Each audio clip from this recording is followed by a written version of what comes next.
What happens when the world's most powerful tech mogul challenges a humble actor on live TV and loses everything? Millions watched as Elon Musk tried to dominate the stage. But Keanu Reeves said one sentence that shattered him.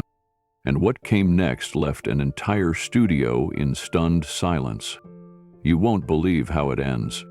Before we continue this incredible story, let us know where you're watching from. If you enjoy stories like this, subscribe to the channel because tomorrow we have another inspiring story you won't want to miss.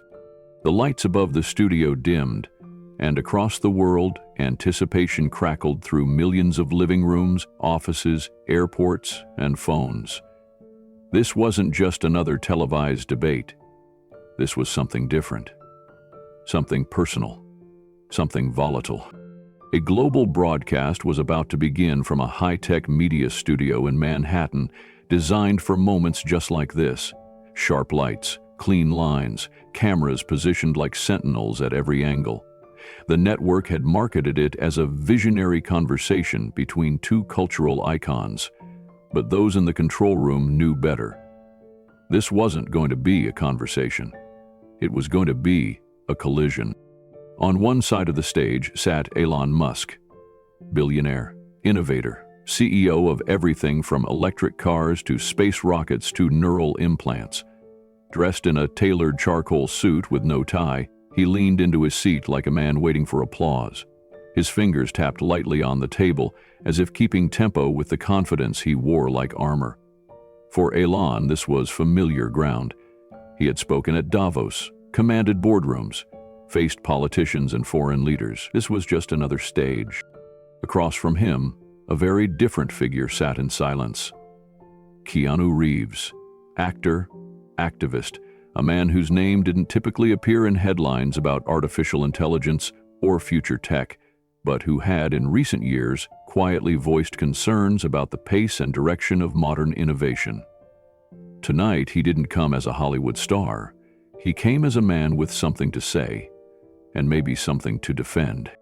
Keanu was dressed simply, a dark gray jacket over a black shirt. No shine, no spectacle. His hair was long, his expression unreadable.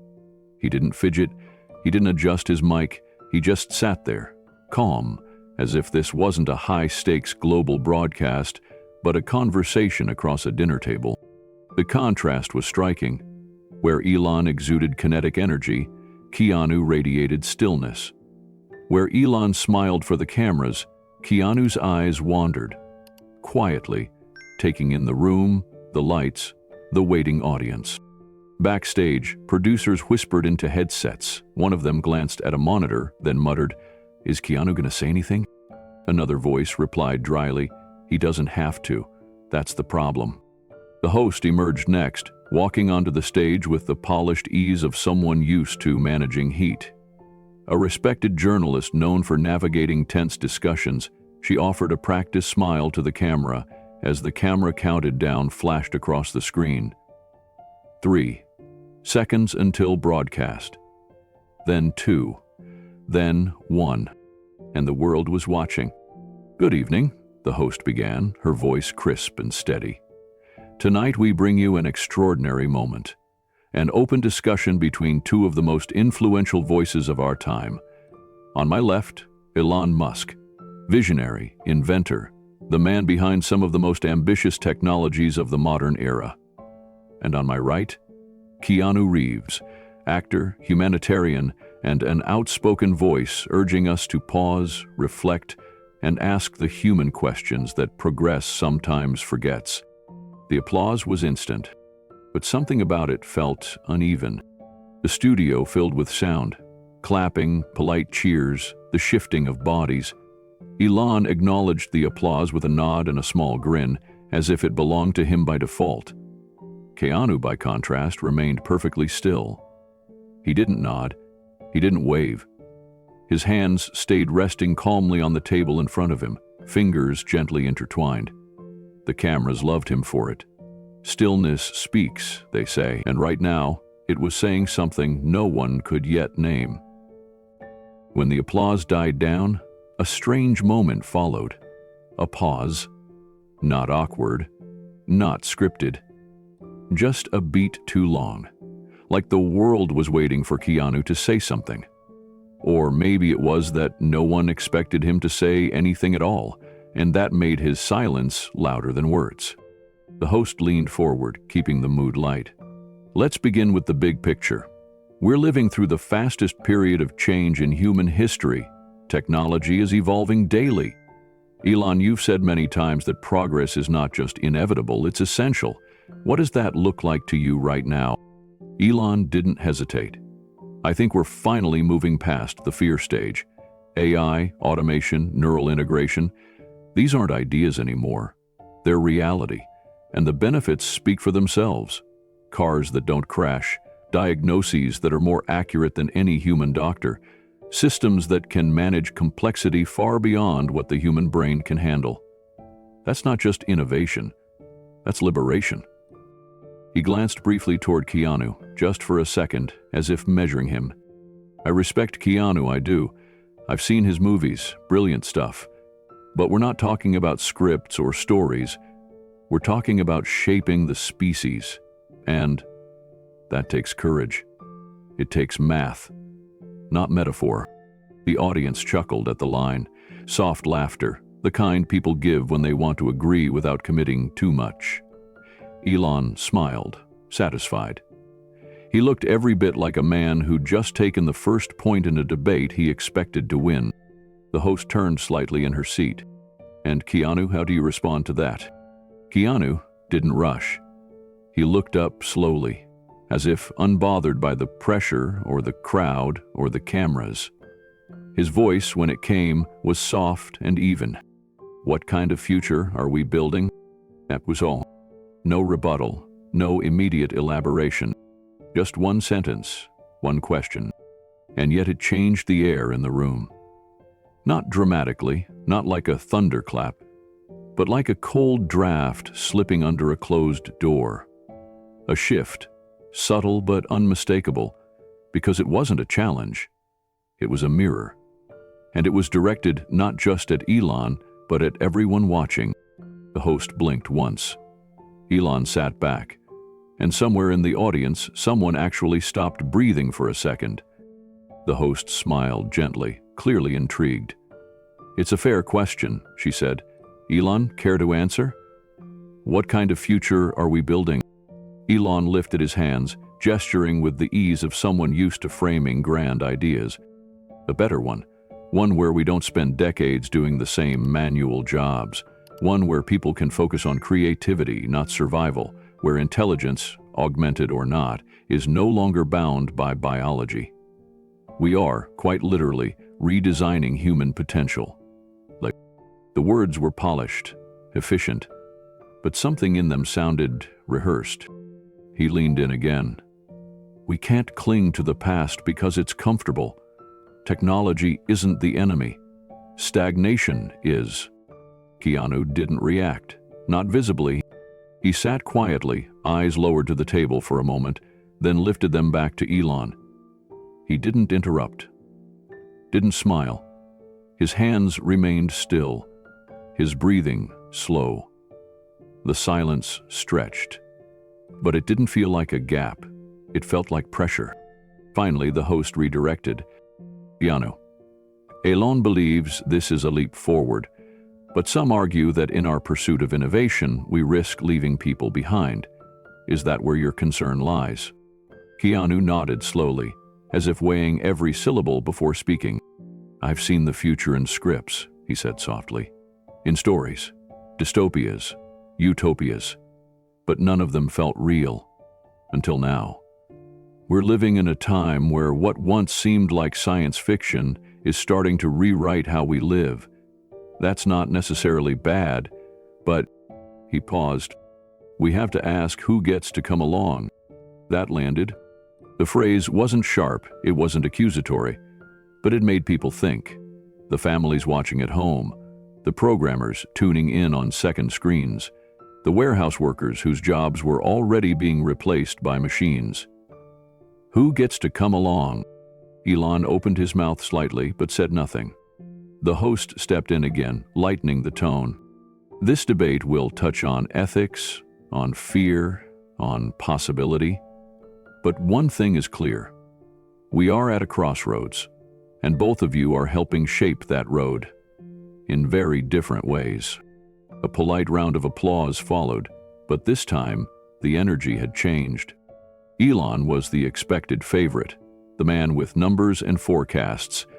But Keanu, quiet, deliberate, unpredictable, had just placed something heavier on the table. A question no one could easily answer.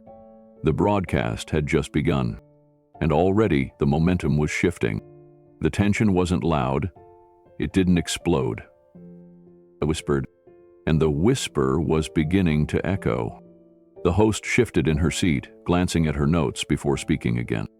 We're hearing more concerns these days about artificial intelligence, not just in terms of replacing jobs, but in terms of replacing identity, purpose, even meaning. So let's ask the human question. Do you think there's an ethical boundary that technology should never cross? She looked first to Elon, who wasted no time stepping into the spotlight. There's always fear when something changes the way we live, he said, his tone confident, almost casual. People feared electricity. They feared the internet. Now they fear intelligence that doesn't come from a human brain. But fear isn't a reason to stop progress. It's a sign that you're doing something that matters. He leaned slightly forward, locking eyes with the camera. We're not replacing meaning. We're creating new ones. Machines doing the heavy lifting means more time for people to think, to create, to rest. Automation isn't taking purpose away. It's freeing us from the limitations we've inherited for generations. Polite applause followed. He continued, and look, I get it. It's easy to be nostalgic. It's easy to imagine a simpler world and want to stay there. But evolution doesn't wait for comfort. It doesn't ask permission. It just happens. He looked over at Keanu and added with a smile, and sometimes I think the problem is that we've confused science fiction with science. With all due respect, Keanu, the world doesn't work like the movies. There was a quiet laugh from one side of the room, a few smirks. Even the host gave a half smile, unsure whether to let the tension rise or keep things neutral. Keanu's expression didn't change. He looked at Elon not with offense, not with irritation, just a long, unreadable pause. Then he slowly leaned forward, resting his forearms on the table, his voice as calm as ever. Elon, he said quietly, what kind of future are you building? It wasn't a challenge. It wasn't dramatic. But the question hung in the air longer than anything Elon had just said. Elon tilted his head slightly, as if trying to decide whether the question was serious. A better one, he answered. One where people don't waste their lives doing jobs that don't matter. Keanu nodded slightly, then asked another question. And what happens to the people whose lives are those jobs? This time, there was no laugh, no smirk. Just a slow shift in the studio, like a crowd that didn't know which way to lean anymore. The host didn't interrupt. Neither did Elon. For the first time, the rhythm he had carefully established began to wobble. Elon straightened in his seat, giving a tight smile as if brushing off the weight of the question. People adapt, he said, his voice still calm but less relaxed than before. They always have. We're not eliminating people. We're eliminating inefficiency. And that's not cruelty. That's progress. Change has winners and losers, yes, but the big picture is always better. He shifted in his chair, glancing once at the audience before adding, we can't let fear of transition hold the world hostage.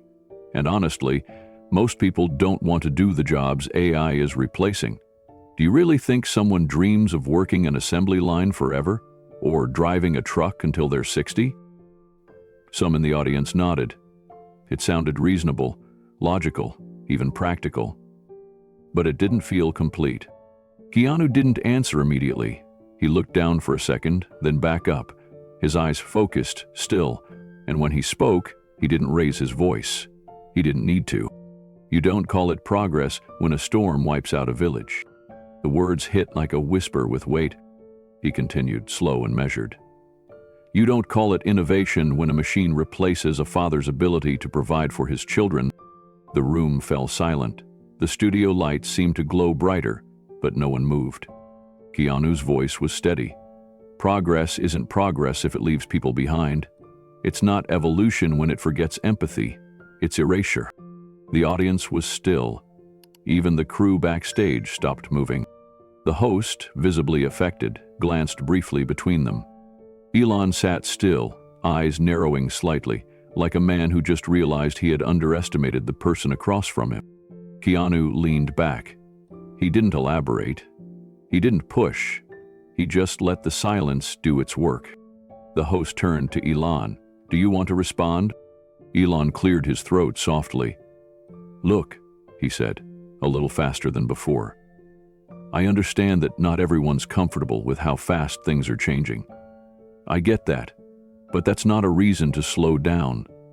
It's a reason to educate, to upskill, to adapt. That's how we survive. He was trying to bring it back, trying to steady the ground beneath him. But something had shifted. The applause he had received earlier now felt distant, and Keanu, quiet, calm, unmoved, had said something that pierced through forecasts and market projections and machine logic. He had reminded people of the cost, and suddenly, the crowd wasn't sure if they were hearing a debate or a warning. The host didn't jump to the next question. She hesitated, just long enough for the moment to settle, then gave a gentle nod. Let's stay with this, just for a minute, she said. Keanu, you're suggesting that the pace of innovation may be overlooking the human cost. Are you saying we should slow it down? Keanu glanced toward her, then toward the audience. I'm saying, he began softly, that speed isn't the same thing as wisdom. He turned to Elon again. You say people adapt, but adaptation isn't always survival. Sometimes it's silence. Sometimes it's suffering no one sees. A man loses his job, but doesn't say anything because he doesn't want to seem weak. A woman can't find work after automation takes over her industry, and she tells herself it's her fault. He paused. We call that progress, but it looks a lot like abandonment. The words weren't delivered with fire. There was no accusation, no drama, and that's what made them land so hard. They felt real, lived in, as if Keanu wasn't speaking from a hypothetical, but from something he'd seen up close. The audience shifted again, quietly. Something in their posture had changed. They weren't leaning back anymore. They were leaning in. Elon crossed one leg over the other and gave a dry chuckle. I appreciate the poetry, he said, but I don't think we move the world forward by worrying about who feels left out. This isn't a therapy session, it's evolution. A few uneasy chuckles scattered through the audience, but they didn't spread. Keanu remained still, eyes calm. Then maybe evolution needs therapy, he said gently. That line landed like a crack across glass, and it spread, not in volume, in feeling. The audience didn't cheer. Not yet, but they stopped breathing for a moment. It was as if they were watching something that wasn't just smart, but undeniable. The host didn't interrupt. She looked between them, her hands folded. Then she said, I think that's a good place to pause. And it was, because even though Elon had filled the air with predictions and proclamations, it was Keanu who had shifted the tone, quietly, completely. And though no one said it aloud, the energy in the room had turned. Keanu hadn't out-talked Elon. He hadn't out-shouted him. He had simply asked the one thing that data can't explain. Who are we leaving behind? And the silence that followed asked a second question. How long before it's all of us? The host waited for the silence to breathe, then leaned in with a slight pivot. Elon, she said, you've made the case for automation as liberation, but let's talk about artificial intelligence specifically. What do you say to critics who fear that AI is not just replacing labor, but potentially replacing people? Elon sat up straighter, almost relieved to return to familiar ground. "That's the misunderstanding," he said with practiced ease. "AI isn't about replacing humanity. It's about extending it. Imagine being able to think faster, to make decisions with more precision, to never forget, to never age, in a way. That's not dehumanization. That's the next step in evolution." He tapped his fingers lightly on the table, his rhythm returning. "We're not removing the human element, we're upgrading it." The audience gave a small ripple of reaction, some intrigued, some skeptical, some quiet. Elon continued, "AI can diagnose diseases before symptoms appear. It can eliminate traffic fatalities. It can manage complex climate systems.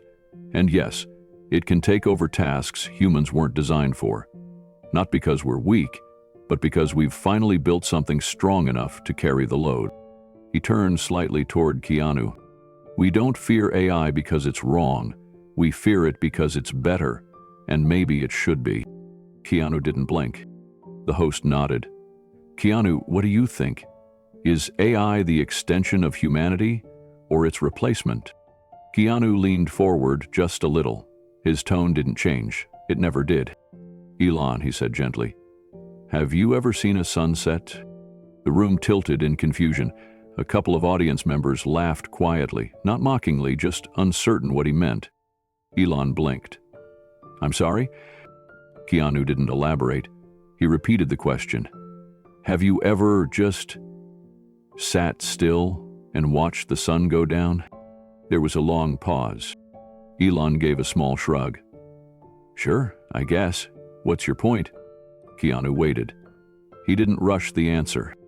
Then, in a voice barely above a whisper but impossible not to hear, he said, "A sunset is beautiful. But have you ever heard anyone call it irrelevant just because the night is coming?" The audience fell completely still. No one laughed this time. No one moved.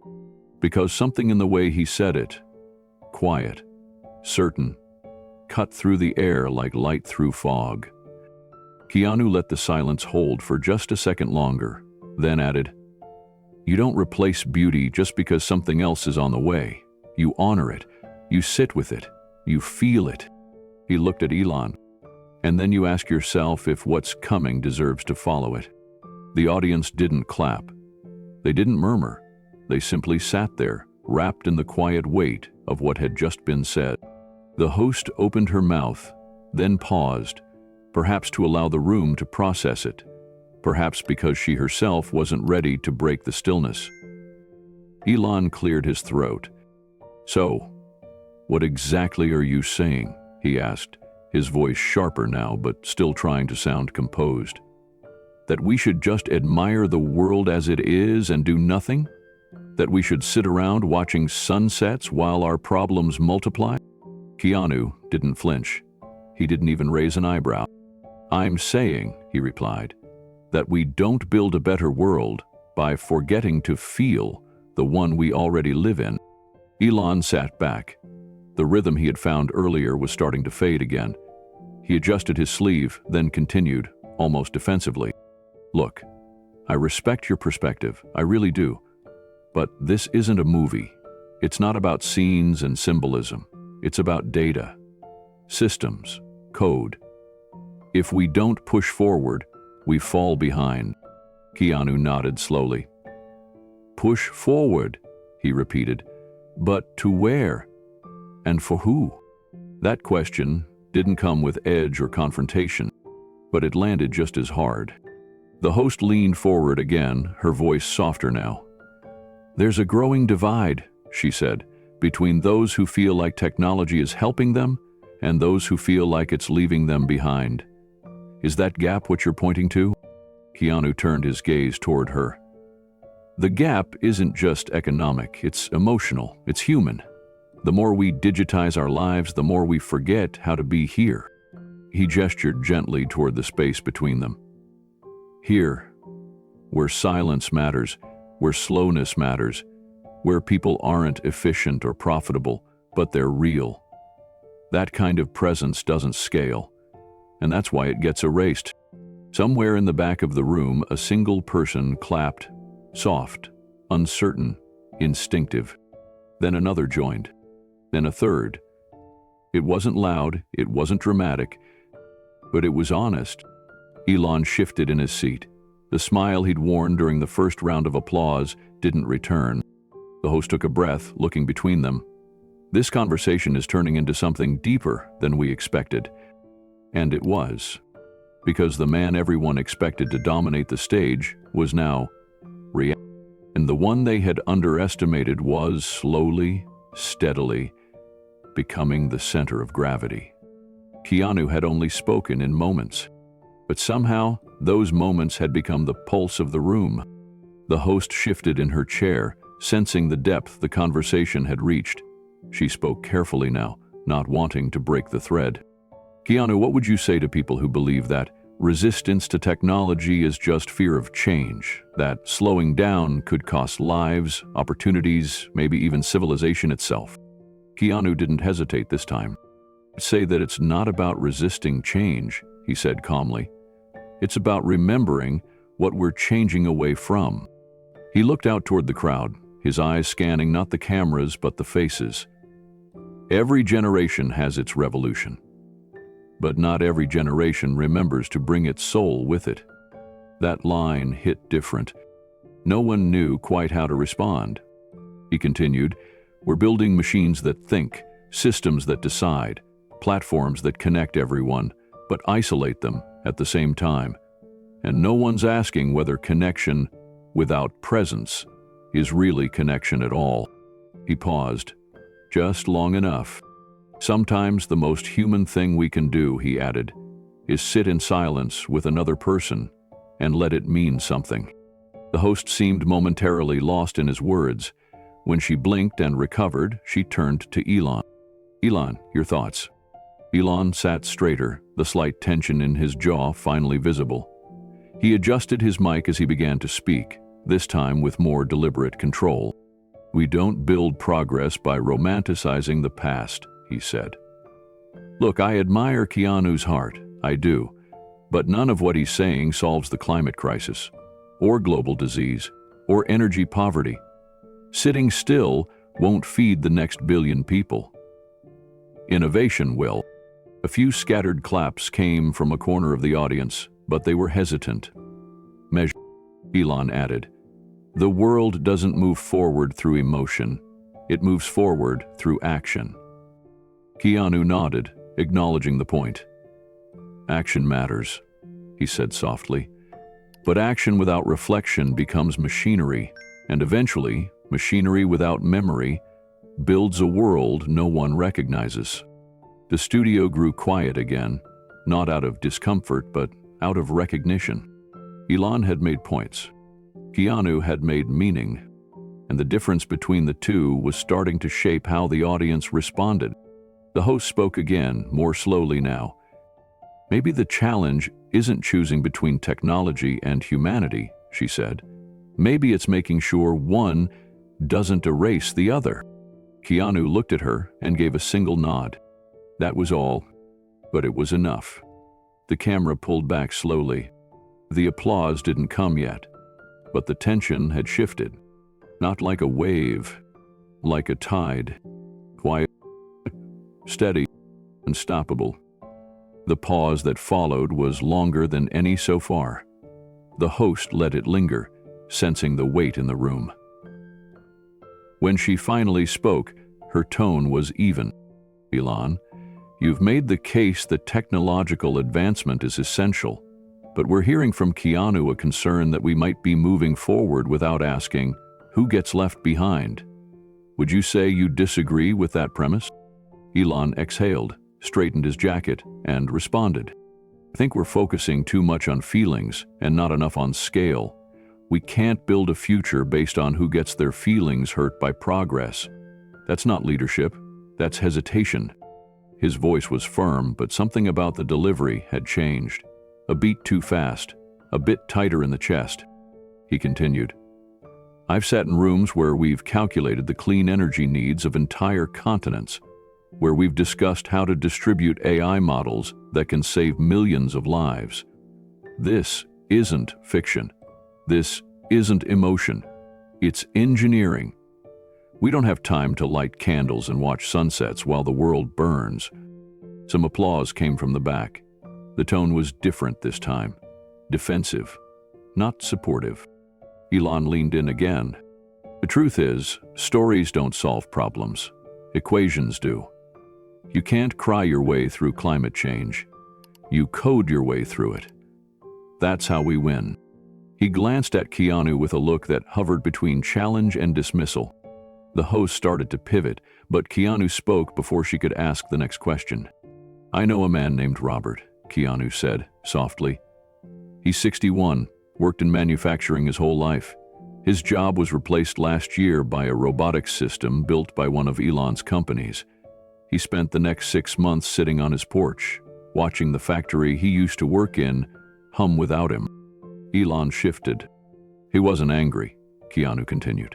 He was lost, not because he hated change, but because he didn't know where to go next. His work had been his way of contributing, of feeling needed. When that disappeared, he started asking questions he didn't know how to answer. Keanu looked toward Elon.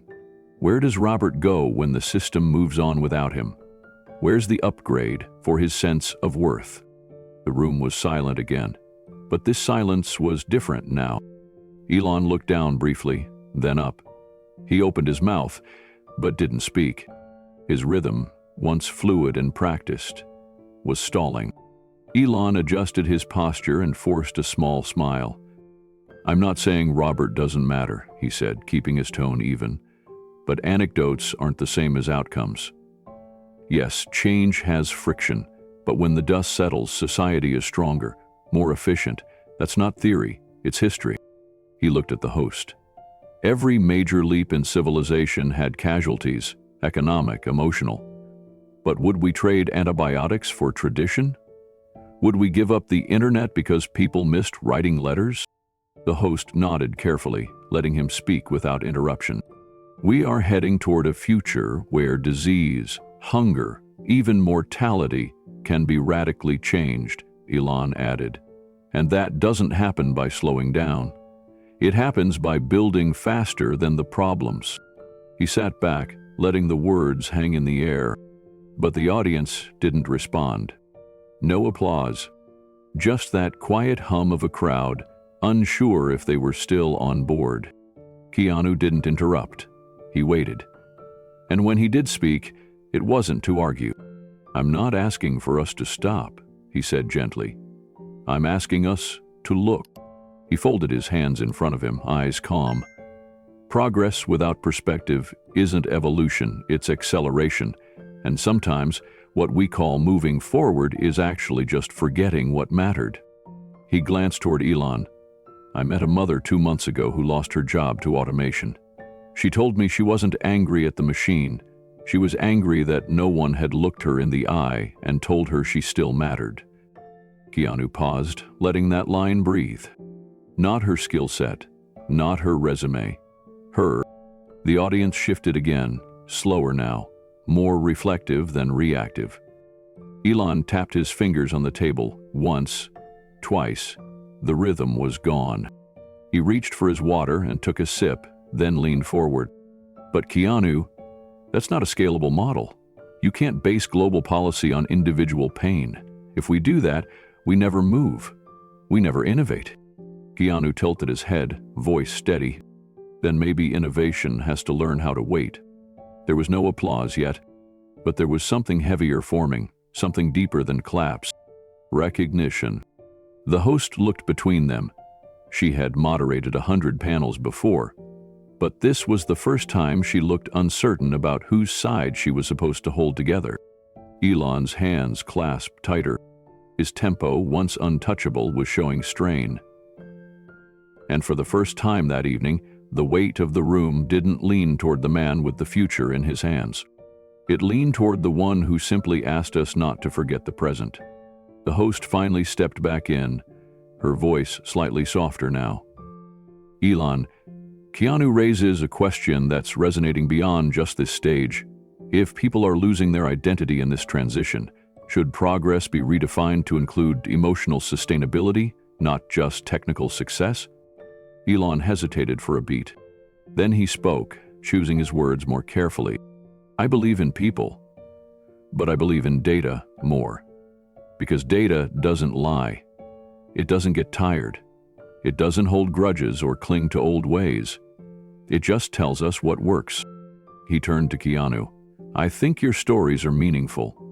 But stories don't scale. Technology does.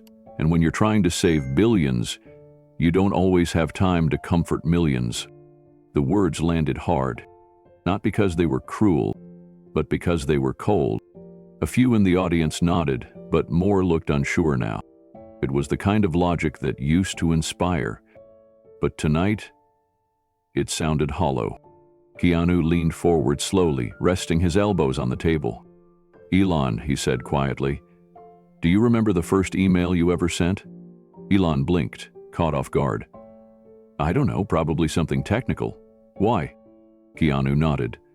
Most people don't, but they remember the last letter they ever received, the one they kept, the one someone wrote by hand. He paused. We're so focused on building what lasts, we forget to build what stays. The silence returned, deep and unmoving. And for the first time, Elon didn't have a ready reply. He glanced at the host, then at the audience, then back at Keanu. His jaw flexed once. But the words didn't come. The host cleared her throat, gently. We're seeing something rare here, not just a difference in views, but a difference in values. Elon, you're trying to future-proof humanity. Keanu, you seem to be trying to human-proof the future. A soft, knowing laugh rolled through the audience. Not cruel, not loud, just real. Keanu gave the smallest smile. Maybe we need both, but right now, we're losing one. The audience leaned in closer.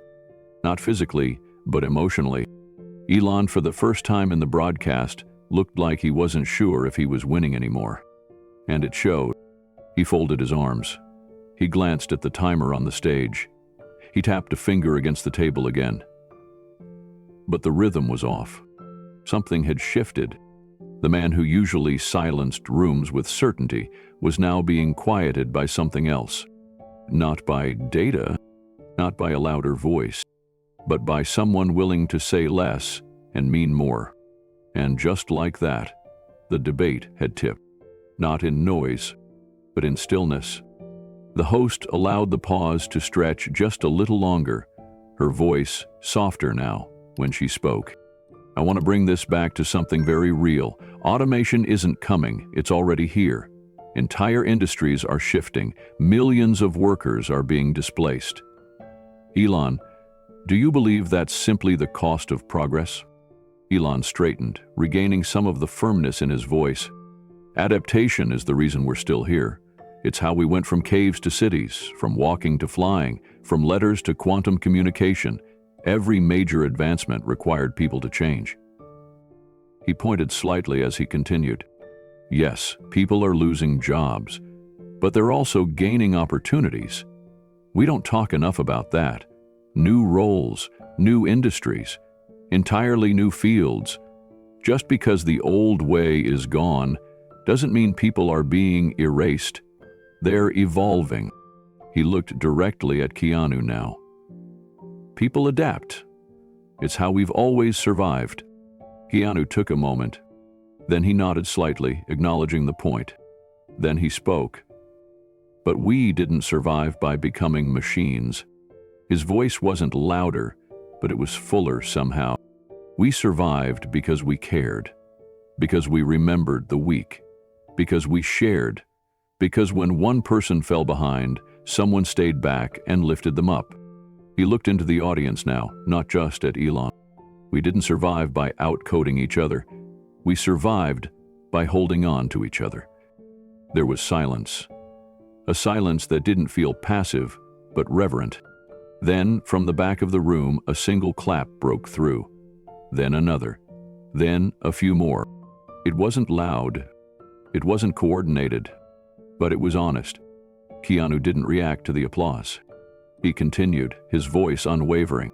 You can replace a cashier with a touchscreen. You can replace a mechanic with a robot. But you can't replace what it meant for someone to know your name, to shake your hand, to care whether you came back tomorrow. He paused, letting the room breathe again. And when we start calling that kind of connection inefficient, we're not improving humanity, we're dismantling it. The host sat back slightly, her expression unreadable, but her posture had changed. She wasn't managing the debate anymore. She was listening. Elon folded his arms, his tone clipped as he responded. Then what's the alternative? Do we just stop building? Do we let the world freeze in place so people can hold on to outdated jobs? That's not compassion. That's stagnation. Keanu nodded again, calmly. I'm not asking for stillness, he said. I'm asking for stewardship.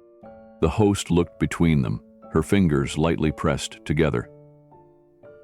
That word, stewardship. Can you explain what that means to you, Keanu? Keanu nodded once, eyes calm. It means you don't just build something because you can. You ask whether you should, and who it's for, and what it replaces. Not just in function, but in feeling. He glanced toward Elon again, not with hostility, but with focus. We're not just replacing jobs, we're replacing moments. The man who used to greet you at the corner store is gone. The nurse who used to sit with patients through the night is being monitored by machines now. That's not just loss of employment. That's loss of relationship. He paused, then added, and the more we call those relationships inefficient, the more we forget that they were never about speed. They were about meaning. The room stayed still, not frozen, but attentive, thoughtful. Elon leaned in again, this time speaking quickly. You're talking like we have the luxury of reflection. But the truth is, we don't. Climate models are getting worse. Resource depletion is accelerating. If we don't automate, we collapse. That's the math. Keanu nodded slowly. I'm not ignoring the math. I'm asking what we do when the solution to the equation costs us something we can't measure. The host leaned forward slightly, intrigued. Like what? Like trust, Keanu said. He let the word sit there, unadorned. Like time. Like presence.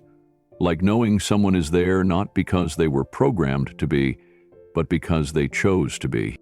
Elon exhaled through his nose and shook his head slightly. That's beautiful, he said, but it's not scalable. If you want to save the world, you need systems, not sentiment. Keanu responded immediately, but without raising his voice. Then the world you're saving may not feel like it's worth living in. The audience murmured. Not loudly, but it was there, and it was growing.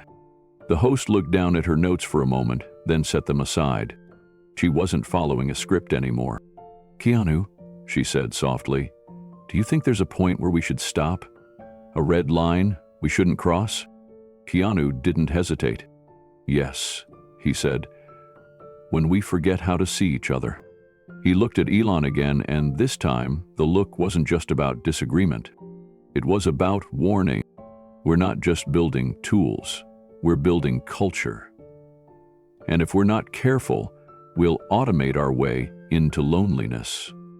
A hush settled in the air again. Not from discomfort, but from understanding. Elon leaned back in his chair. He was quiet for a moment, his fingers drumming against the table in a slow, uneven rhythm. Then he spoke. Do you really think people would choose slower systems, longer waits, less efficiency, just for the sake of being seen? I think you're overestimating how much people care about presence. They want results. They want comfort. They want convenience. Keanu shook his head gently. They want to matter. He turned to the audience now. Do you remember the first time someone remembered your name without needing a screen? Do you remember the time someone noticed when you were having a bad day and stopped what they were doing just to ask why? Those things don't scale, but they stay. He looked back at Elon. You say people want convenience. Maybe they do, but they need connection. A murmur passed through the room, a soft wave of agreement. Keanu continued. Efficiency doesn't tuck your child into bed. Automation doesn't show up at your father's funeral. AI won't sit with your mother as she forgets who you are. He stopped, just for a second. That's what we're trading. Not just labor, not just routine, but humanity. The host exhaled slowly, visibly moved. She leaned into the next question without glancing at her notes. Elon, do you think it's possible to integrate technology without losing that? Elon's tone was more measured now. He was choosing each word carefully. I think it's difficult, but not impossible. That's why we need balance. We need visionaries and caution, builders and philosophers. He looked toward Keanu, a hint of concession in his voice. And maybe we need people to remind us what we're not supposed to forget. It wasn't an admission of defeat, but it wasn't dominance either. For the first time, Elon Musk wasn't the force pushing the conversation forward. He was responding to it. The host nodded slowly, sensing the shift fully now. Tonight's debate began as a discussion about the future, but it's become something much deeper. It's become a conversation about what kind of future we actually want. Keanu looked out toward the audience one more time. We can go to Mars. We can program intelligence. We can replace every cashier and driver and nurse with code. But if we do all of that and forget how to hold each other's hands, then we haven't evolved. We've abandoned something sacred. For a moment, no one moved. Then someone stood up, clapping. Then another, and another. Not everyone, not yet, but enough. Enough to mark the moment when the audience stopped watching a debate and started listening to something more. The applause faded slowly, but something lingered in the room. A feeling, a presence, a tension that had softened into something more intimate. The host allowed the silence to settle before speaking again. Keanu, she asked, her voice calm but clear. You've raised some powerful concerns tonight, but I have to ask the obvious question. Are you anti-technology? The question hung in the air, not as an attack, but as a test. A challenge to clarify where the line was drawn. Even some in the audience shifted forward slightly, waiting. Keanu's response didn't come quickly. He looked down, then lifted his gaze toward the lights above. Then he turned to face the host, his tone gentle, reflective. No, he said, I'm not anti-technology. He paused. Am I anti-forgetting? The room quieted again, instinctively. Then he spoke. When I was a kid, my mother used to write letters by hand. Not emails, not texts. Actual letters. She had this way of pressing the pen just hard enough that you could run your fingers over the page and still feel what she wrote. He paused, and a few heads in the audience tilted, listening harder. She wrote them to her sister, to friends she hadn't seen in years, to her own mother. It took time, it took effort. She didn't write them because it was efficient. She wrote them because it mattered. Keanu glanced toward Elon, but not to challenge him. When I turned 17, I left home to try to make something of myself. One day, I got a letter from her in the mail. She had written it late at night, after work. The ink was smudged in places, and the paper smelled faintly, like the kitchen she worked in. He smiled faintly at the memory. It wasn't perfect, it wasn't fast, but it meant everything. Because I could feel her in it. A quiet stillness filled the room. Keanu leaned back slightly, not forcing the moment, letting it land. I'm not against progress, he said, but I'm against anything that tells us effort doesn't matter anymore, that presence doesn't count, that the small things, the imperfections, the time it takes to care, can be replaced by something quicker. He looked back toward the host. Technology is a tool, but we have to ask whether it's removing friction or erasing meaning. The host nodded slowly, visibly moved. Before she could follow up, Elon jumped in, his voice lighter, trying to inject humor into the moment. Well, he said, chuckling softly, maybe your mother should have invented email. Would have saved her a lot of time. A few people laughed, but it wasn't the kind of laughter Elon usually drew. It didn't carry. It didn't lift him. It echoed back too quickly. The laughter faded almost as quickly as it had come. Keanu didn't smile. He didn't frown either.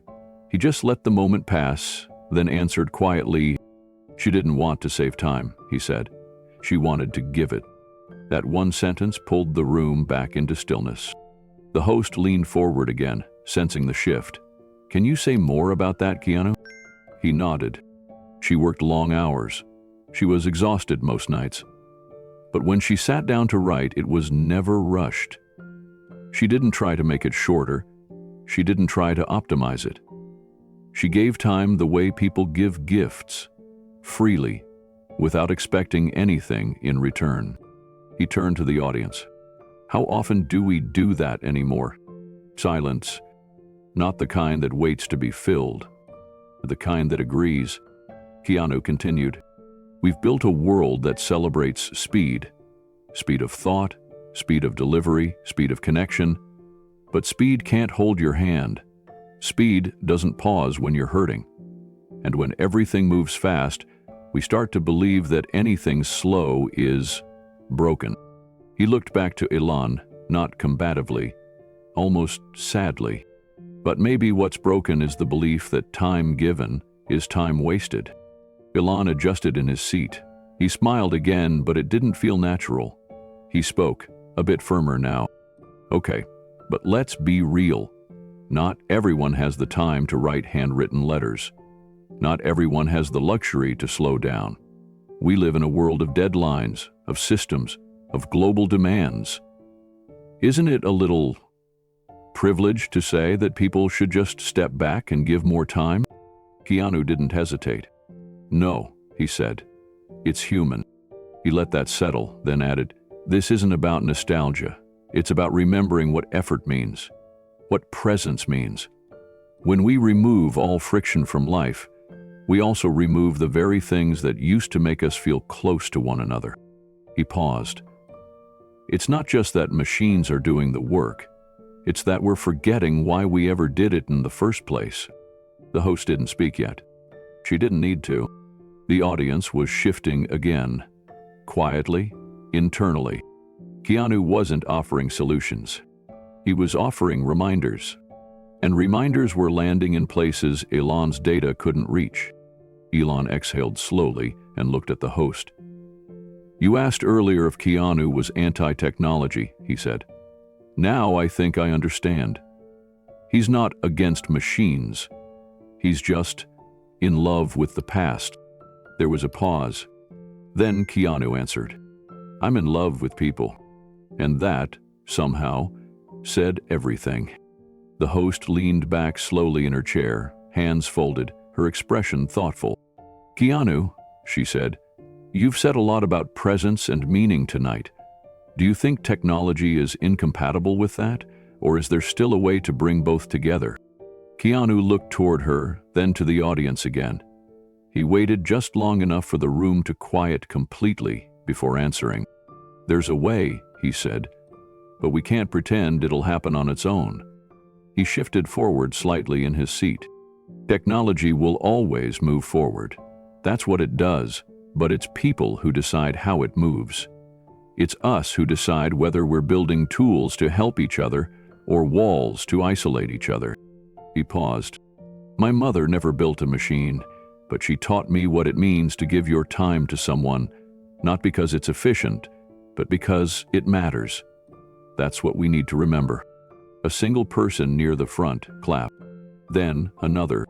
It grew, not fast, not explosive, but like a rising tide. Honest, grounded. No one rushed it. They just joined. Elon sat back, quiet now, his expression unreadable. He looked down at the table, then at the host, and finally back at Keanu. I'm not trying to erase meaning, he said. I just think there's more at stake than moments.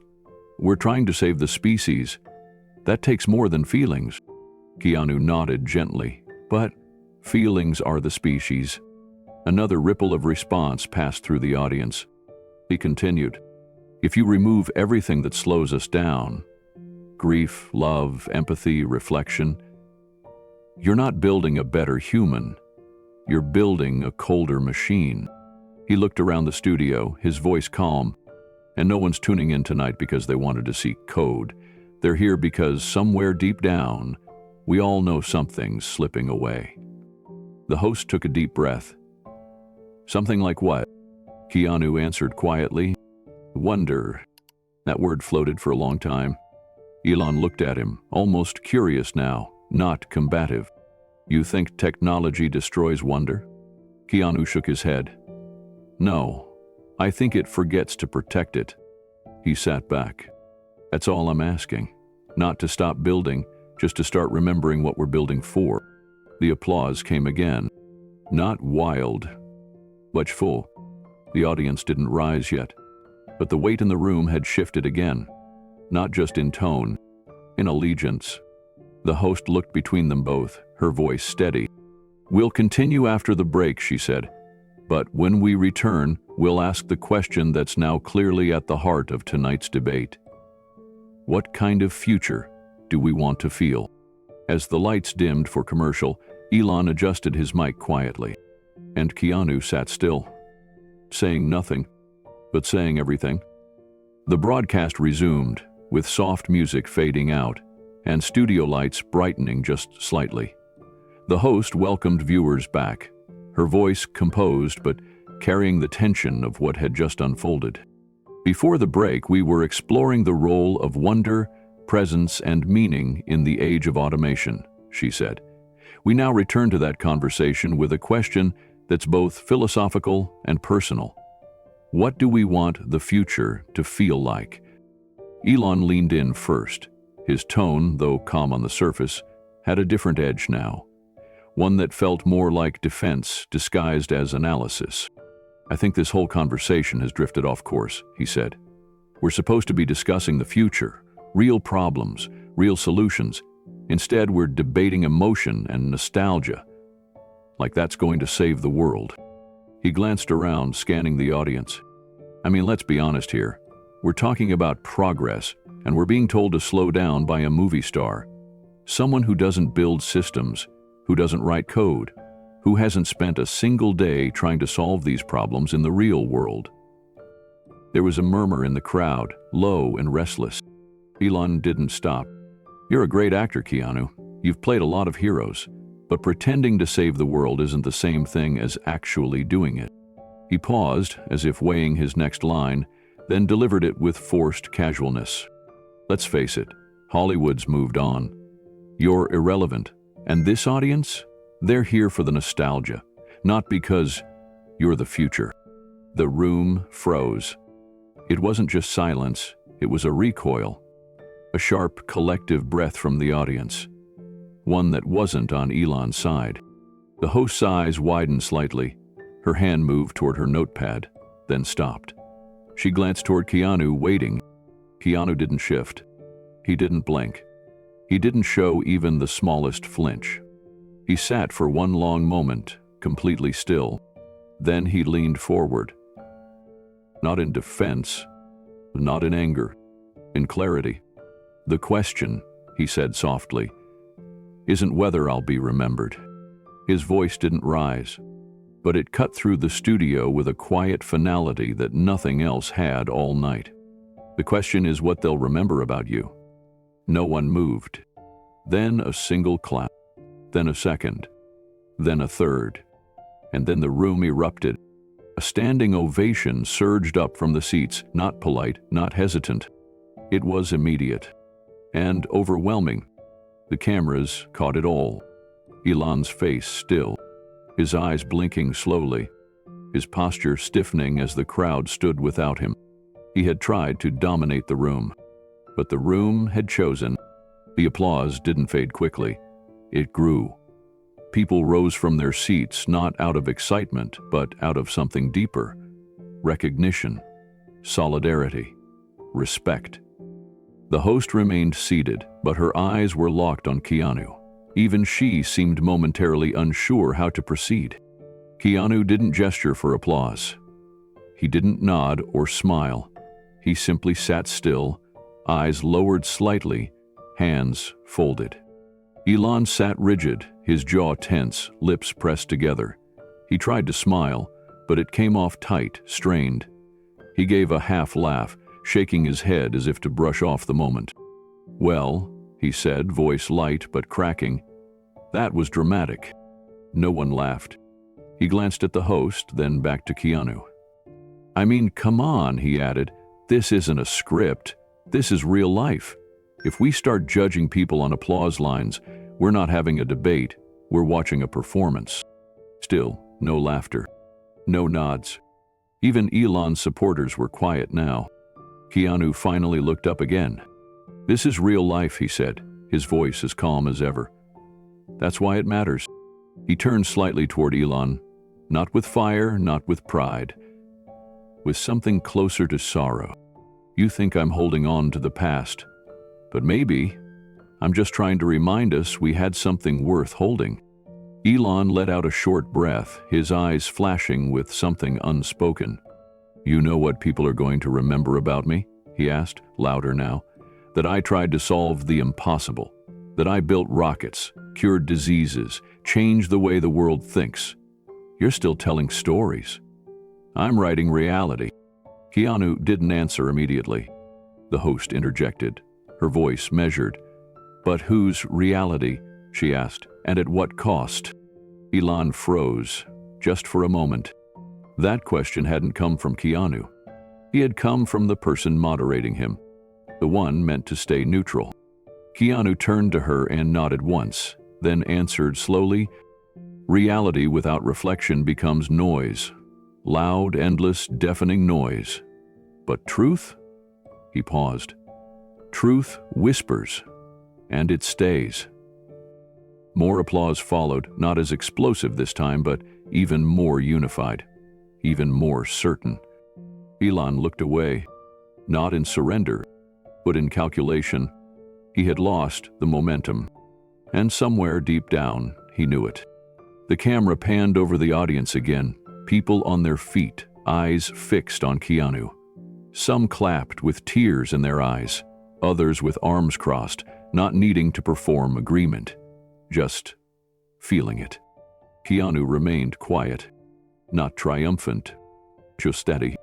The room had moved, not with data, not with force, but with something Elon couldn't replicate and couldn't control. Elon sat with his hands clasped tightly together now, elbows resting on the table, eyes unfocused.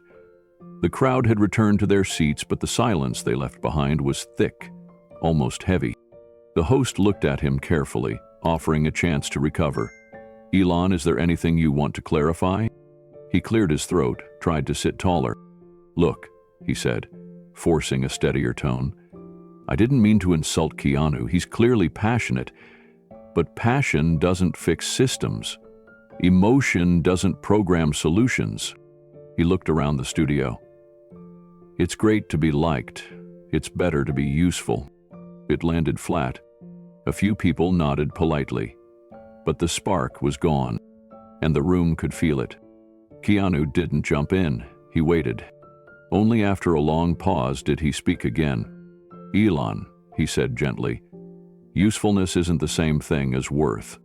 He turned slightly toward the audience. "We've convinced ourselves that unless something is producing, scaling, or accelerating, it has no value. But that's not how people work. That's not how love works. That's not how memory works." He looked back to Elon. "That's not how legacy works." That word hit differently. Legacy. Suddenly, the conversation wasn't about code or timelines anymore. It was about what would remain when the machines were done building. The host leaned in slightly.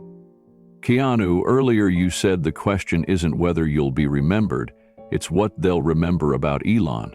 What did you mean by that?" Keanu didn't answer right away.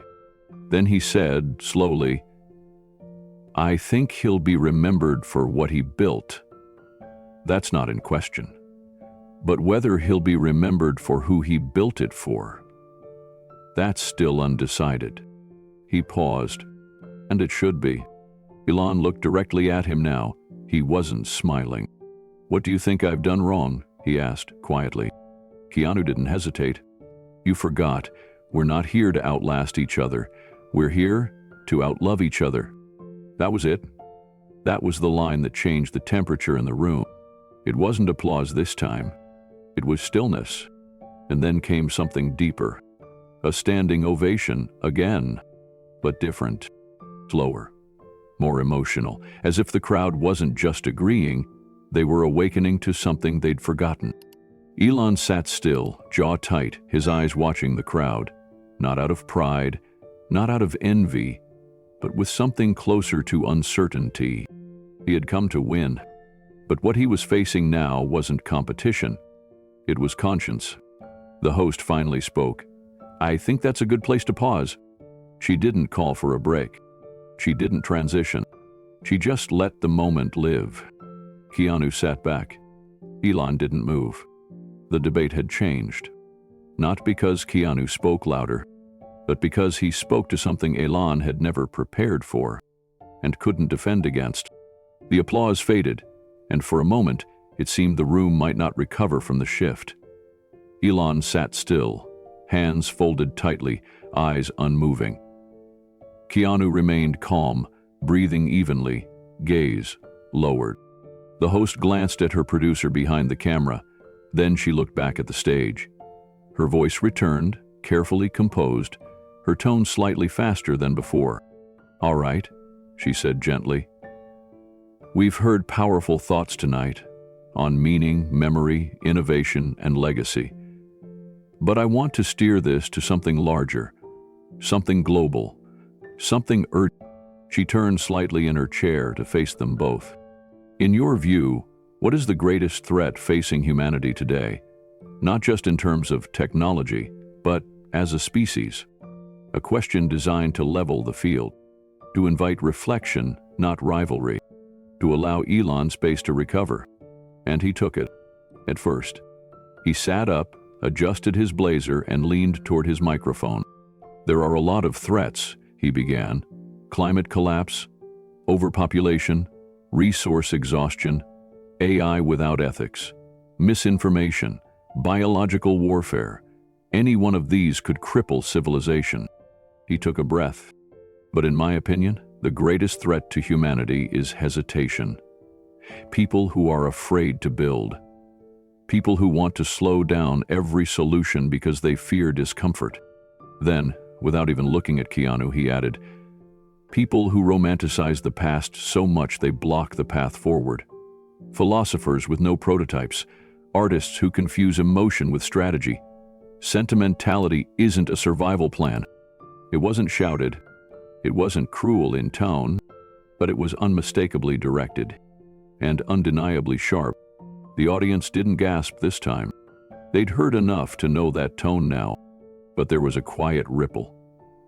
A discomfort, the kind that filled spaces not with tension, but with disappointment. Keanu didn't blink. He simply raised his eyes to meet the hosts again, then answered softly. "When a child is born," he said, "the first thing they learn to do is reach." The host leaned in slightly, eyebrows narrowing. Keanu continued, "Not to code, not to design, not to win, they reach. For touch, for warmth, for safety." He looked out at the crowd now. "We teach machines to calculate, to imitate. But we forget what comes before calculation, what lives underneath every plan, every dream, every invention." He paused. Connection. Another pause. Then, quieter. "That's what keeps us human. Not speed, not scale, not strategy, but the impulse to reach." The room went still. So still it was as if no one even dared to breathe. Elon opened his mouth, but nothing came out. He closed it again, and the silence said more than he ever could. The silence stretched. The host, usually poised, sat with her hand resting near her notes but didn't move to pick them up. The studio lights hummed faintly above. No one coughed. No one adjusted in their seats. The air itself felt suspended. Keanu didn't break the pause. He let the stillness speak. Elon looked down at his hands, then back up, his mouth parting again as if a response was forming, but whatever thought had been there collapsed before it reached his lips. The host finally stepped in, her voice gentle. "That's a powerful idea," she said, "that the first instinct we have as human beings isn't to solve, but to connect." Keanu nodded once. "And everything we build," he said, "should honor that instinct, not override it." He wasn't raising his voice. He didn't need to. His calm had become the weight in the room. Elon cleared his throat, eyes narrowing slightly. "You're talking about instinct," he said. "But instinct isn't what built civilization. Intelligence did. Planning, discipline. If we stayed in instinct, we'd still be running from predators." A few in the audience stirred, sensing a defensive tone return. Keanu responded immediately. "I'm not asking us to abandon intelligence," he said. "I'm asking us to remember where it begins." He looked directly at Elon now. "Before we built pyramids, we built families. Before we mapped the stars, we held hands around fires. Before code, before algorithms, before automation, there was care." Another hush. Then a quiet murmur of approval from a few corners of the audience. Elon's voice was tighter now. "So what? We should run society based on feelings? Is that your solution? Turn everything over to empathy and watch progress stall?" Keanu tilted his head slightly. "No," he said, "but I think we should start measuring success not just by how fast we move, but by who we're still holding on to when we get there." That line struck deep. The audience didn't applaud yet, but they didn't look away. The host blinked slowly, visibly moved, then turned to Elon with an open hand. "Elon, do you believe it's possible to achieve technological progress without sacrificing that connection?" Elon hesitated, then said, "In theory, yes." He looked down, then added, "But I don't think that's how the real world." Keanu gave a small nod.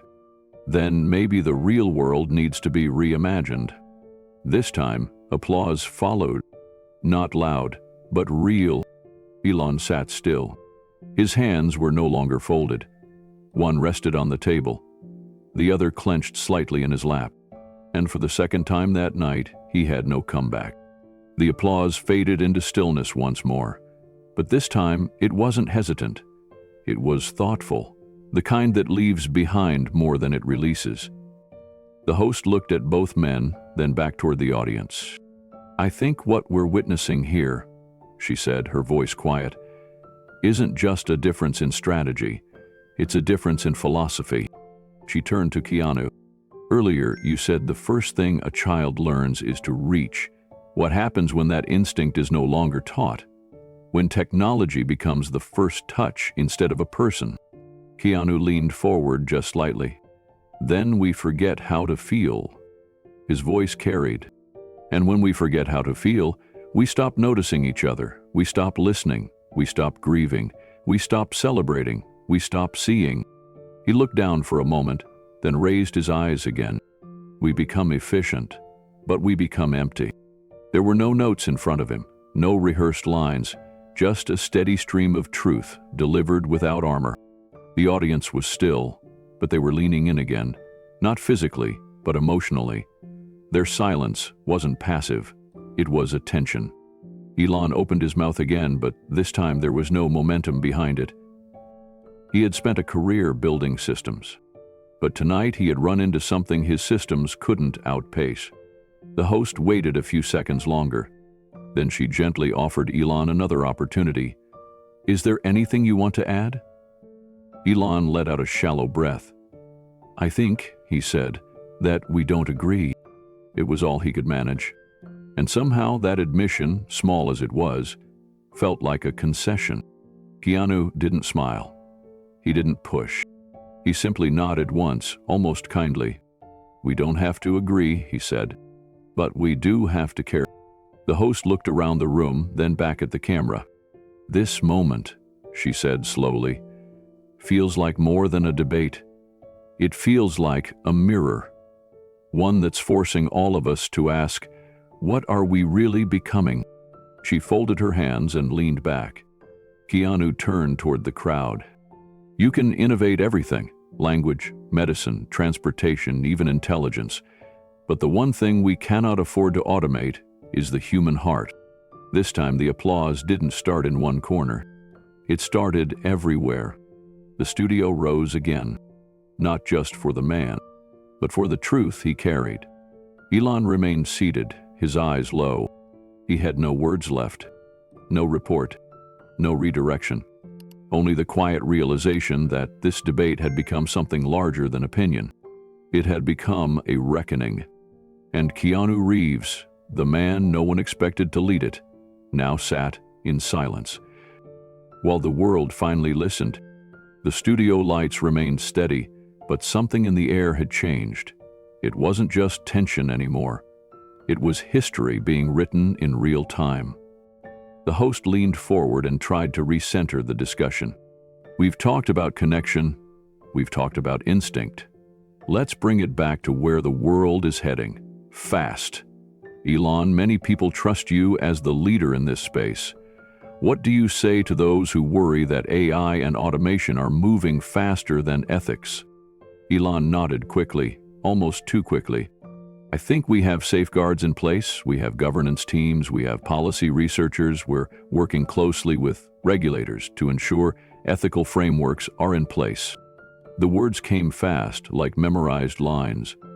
We're also open sourcing safety models and establishing internal oversight. Because, look, progress is always ahead of regulation.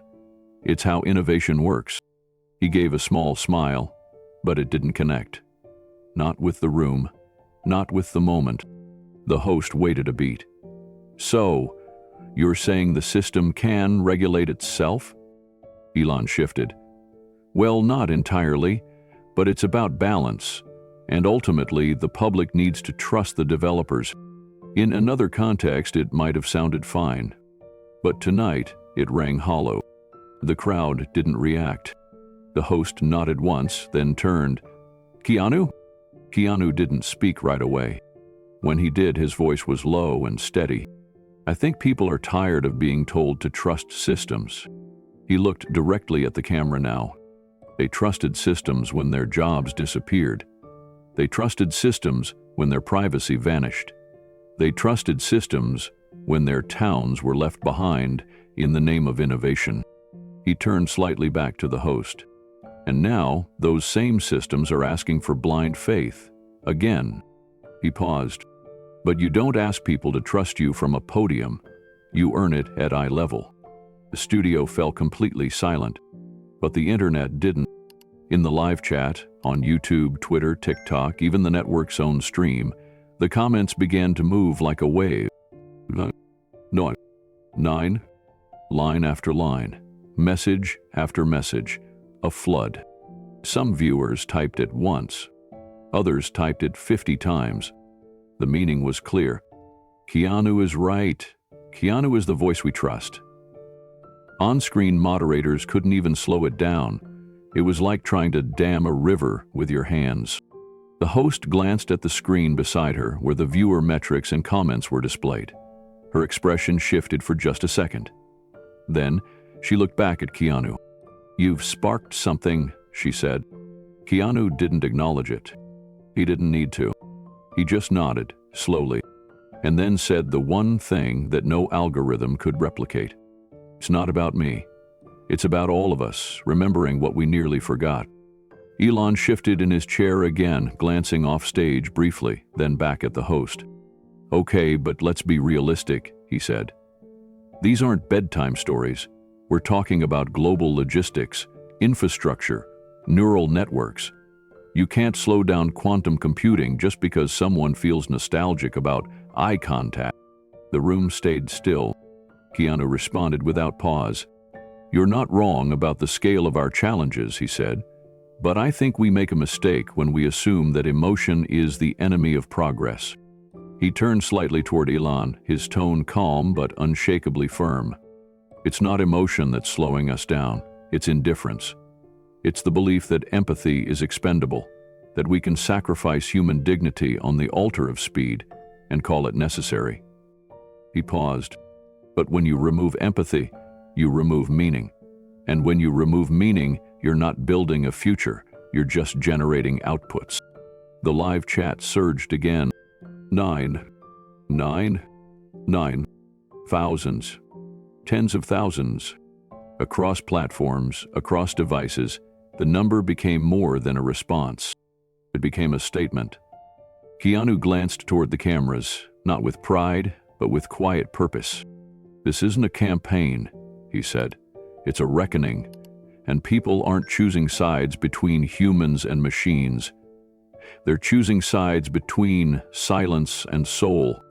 The host's eyes widened slightly. She looked to Elon. Elon, how do you respond to that?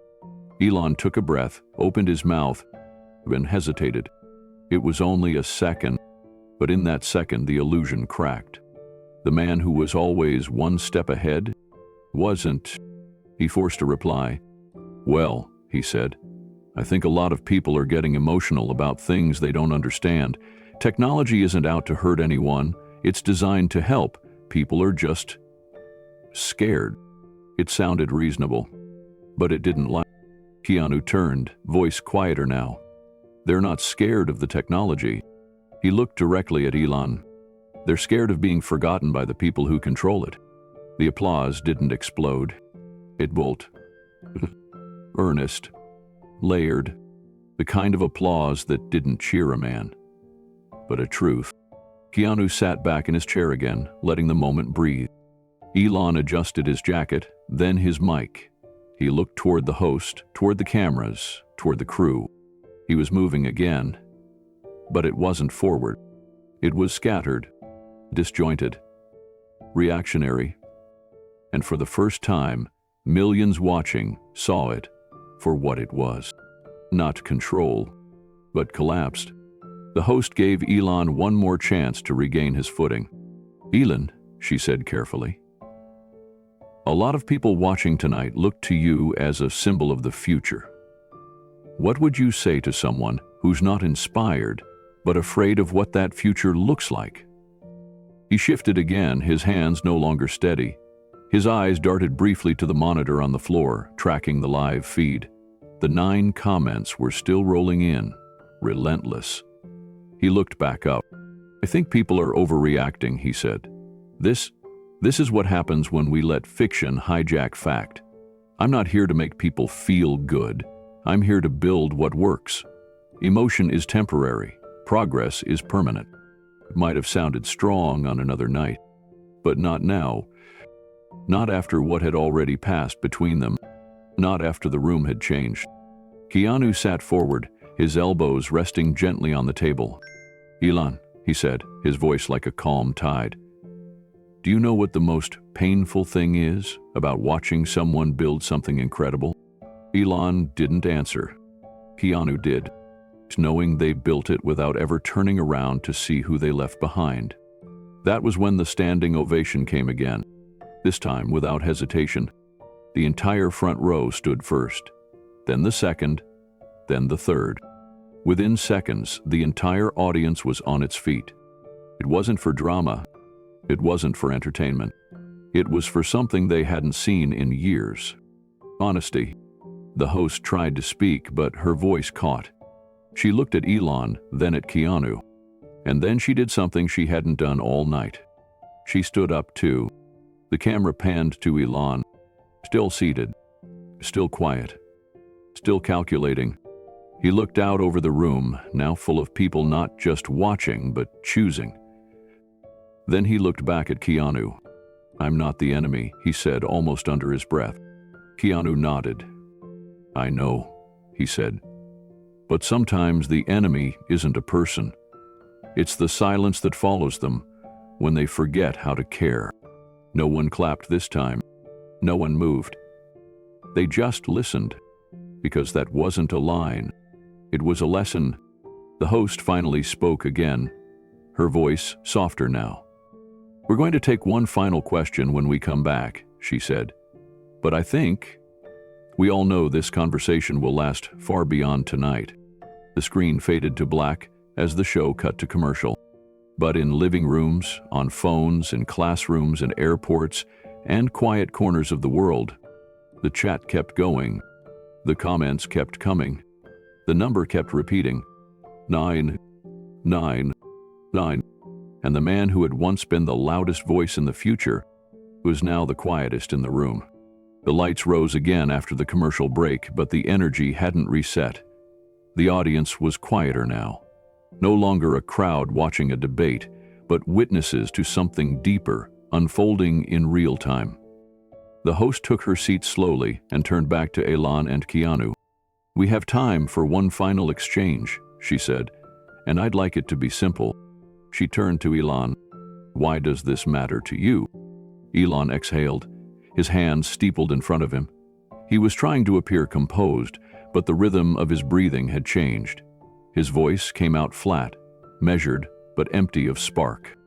"Because I want to help," he said. "I want to solve problems, the ones no one else is solving. I want to leave something behind that's bigger than me." Then he turned toward Keanu, his expression tightening. "But I guess that makes me the villain in your story, doesn't it?" There was a pause. Elon smiled, but it wasn't warm. "So what is it, Keanu?" he asked, louder now. "You think I'm the guy in the suit twirling my mustache, trying to replace every human with a machine?" The audience didn't laugh. No one did.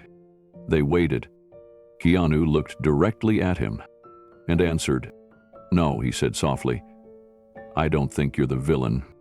The stillness in the room grew. Keanu leaned forward slightly. "I think you're afraid." The impact of those 4 words was immediate. He even blinked. Once, twice. He shifted in his chair, but no words came. The host's eyes widened slightly, caught off guard by the simplicity and weight of the answer. Keanu didn't move. He didn't elaborate. He let the silence hold. Then, slowly, he continued. "I think you've spent your whole life trying to outrun something," he said. "Trying to be faster than time, smarter than the world, bigger than your fears." He looked Elon directly in the eyes. "But I don't think you're building the future because you believe in it." Another pause. "You're building it because you're terrified of being forgotten." The breath left the room. The moderator didn't interrupt. She couldn't. Elon looked down for a second, his fingers twitching lightly against the desk.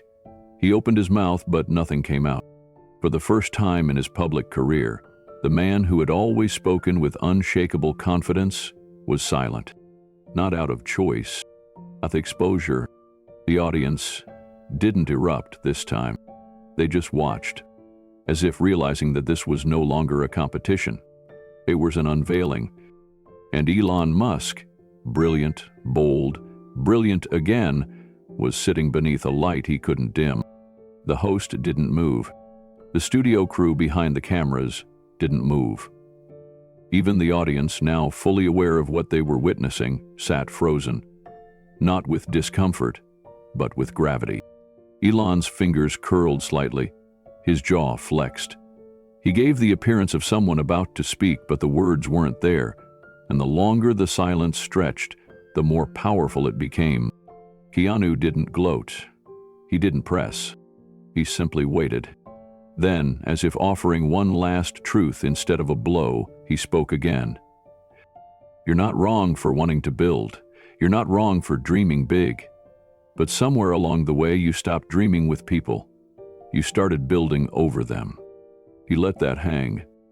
"Greatness doesn't come from escaping fear," he said. "It comes from facing it, with others." The host turned slightly to Elon, her voice gentler now. "Do you want to respond?" Elon looked up slowly. His eyes flickered to the audience, to the camera feed on the floor monitor, to the endless scroll of comments, lines and lines of 9. Then he looked at Keanu. His voice was lower now, not theatrical, not dismissive, just real. "It's not true," he said. I do believe in the future." The words trembled slightly at the edges. Keanu nodded once. "I know," he said, and somehow that made it worse, because it wasn't a fight anymore. It was reflection, and Elon's reflection was staring back at him on a screen filled with numbers he couldn't control. The host, still steadying herself, spoke again. "Keanu, if you could say one thing to the people watching, those trying to decide who they want to become in this new age, what would it be?"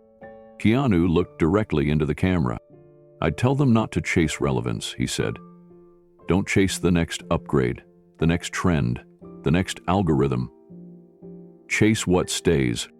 He inhaled slowly, then finished. "Because at the end of all this, after the machines, the networks, the noise, what's left isn't what we built. It's who we reached." No one clapped. No one moved. Not yet. They just listened. And for the first time in a long time, the man who had always been out in front, out thinking, out building, outlasting, was no longer leading the room. He was following the silence. The silence Keanu had filled with something no innovation could replace. Truth.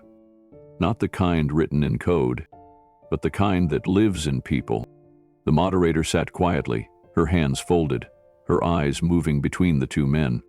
She could feel it, just like everyone else in the room. This wasn't the close of a segment, it was the closing of something bigger, something that couldn't be reversed. Elon finally looked up. His voice was lower, no longer trying to win anything. "I never wanted to be forgotten," he said. "That part." "You're right."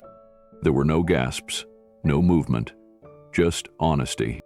He stared at the floor as he added, "I thought if I built enough, fast enough, I could outrun that feeling." Keanu didn't move, didn't interrupt. He simply waited, and in that waiting, something passed between them. Not agreement, not forgiveness, but recognition. The host turned slowly to Keanu. "And what do you want to be remembered for?" He didn't look at her. He looked out at the crowd. "I don't," he said softly. Another pause. "I don't need to be remembered." His eyes moved to the camera. "I just want to make sure we don't forget each other." That was the moment. Not loud, not explosive, but final. The kind of line that lingers in the chest long after the show ends. The audience didn't erupt into applause. They stood, again, but this time without a single sound. A silent ovation. No cheers. Just unity. A studio full of people who, maybe for the first time in a long time, weren't looking to be dazzled. They were looking to feel something real. And they had. Elon didn't stand.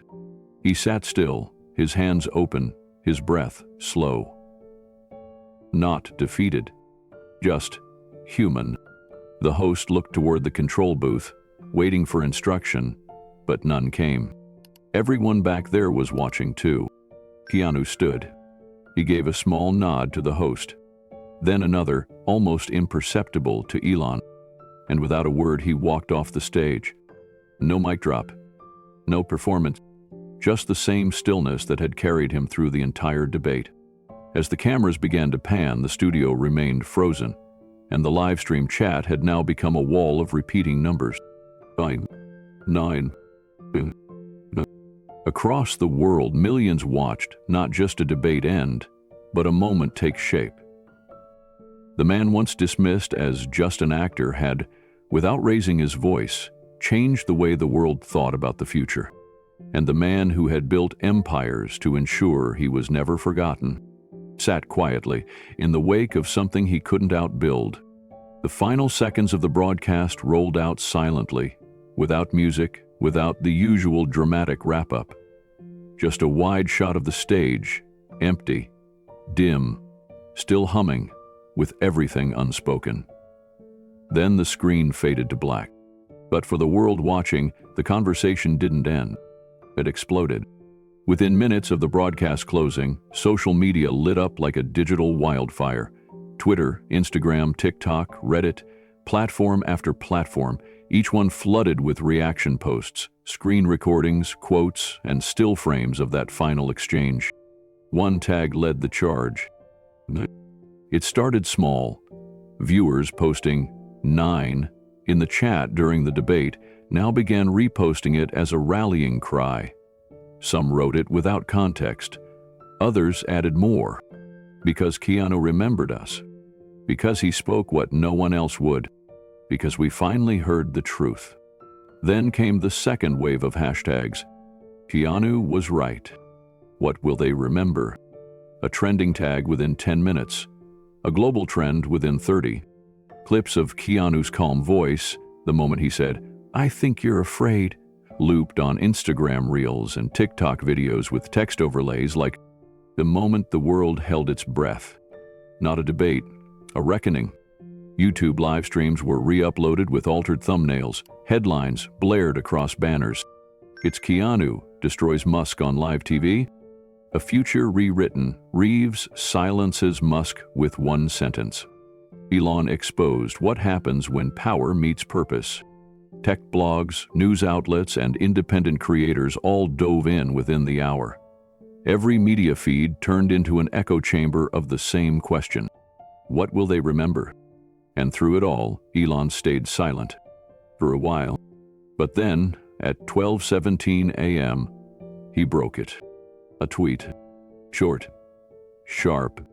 Funny how people cheer for actors while builders do the real work. At first, the replies came in like they always had, supporters defending him, rationalizing the debate, throwing in the usual banter about vision and innovation. But that changed in under 5 minutes. The top reply? 9. The second reply? Still think you're building the future? You just got outloved, not outvoted. Then more. 9. 9. 9. 100. Then 1,000. Then tens of thousands. People didn't argue. They didn't explain. They just responded with the number. It was a verdict. Not of facts, not of statistics, but of feeling. Elon tweeted again. This is a wave of emotionalism, not intelligence. Progress doesn't bend to sentiment. It didn't help. Now the quote tweets came, memes of his stunned face, loops of him falling silent after Keanu's final words, comments layered with irony. So, what will they remember about you? The replies to Elon's tweet didn't slow down. They multiplied. Every attempt he made to redirect the conversation, to talk about Mars, to reference Neuralink, to cite climate data, was met with an avalanche of 9S. He posted a graph. The top comment read, "Graphs can't replace grace." He tried a joke. "I guess I need to hire better writers." The response? Bill didn't need a writer, he had a reason. And beneath it? 9. 9. Across every platform, the number took on a life of its own. People began writing it on protest signs. Students wrote it in chalk on campus sidewalks. Influencers stitched clips of Keanu's speech with their own videos, whispering the number at the end. Even corporate accounts tried to ride the wave. One fast food chain tweeted, "We're serving connection, not just combos." 9. A tech competitor posted, "Remember who we build for. What will they remember?" The cultural pivot was undeniable. News anchors who had never mentioned Keanu's name now referenced him nightly. Op-ed writers penned columns titled, "The Night Tech Lost the Moral Argument." From builder to bystander, Musk's fall in real time. The actor who reminded us how to feel. The irony was everywhere. Keanu hadn't raised his voice once. He hadn't argued, he hadn't pushed. He just held still while the storm broke around him and emerged as the still point everyone turned toward. And Elon? He began to retreat from Twitter that night. No formal sign-off, just a final tweet 15 words long. In 100 years, no one will care what was said, only who shaped the future. It didn't work. The replies weren't cruel. They were calm, and that made them more powerful. That's why we chose him. Helm shaped the moment that shaped us. 9. At a tech convention scheduled for the following weekend, 2 keynote speakers dropped out. The event had planned to live stream Elon's next talk. It was quietly canceled. A new session was created in its place. Humanity first, Designing for Connection in the Age of AI. The moderator? The same woman who had hosted the debate. She didn't need a script anymore. She had the memory, and so did everyone else. Because what began as a scheduled debate had turned into something permanent. It wasn't just Elon's brand that had cracked. It was the myth that data alone could shape destiny. By morning, every major news outlet had picked up the story.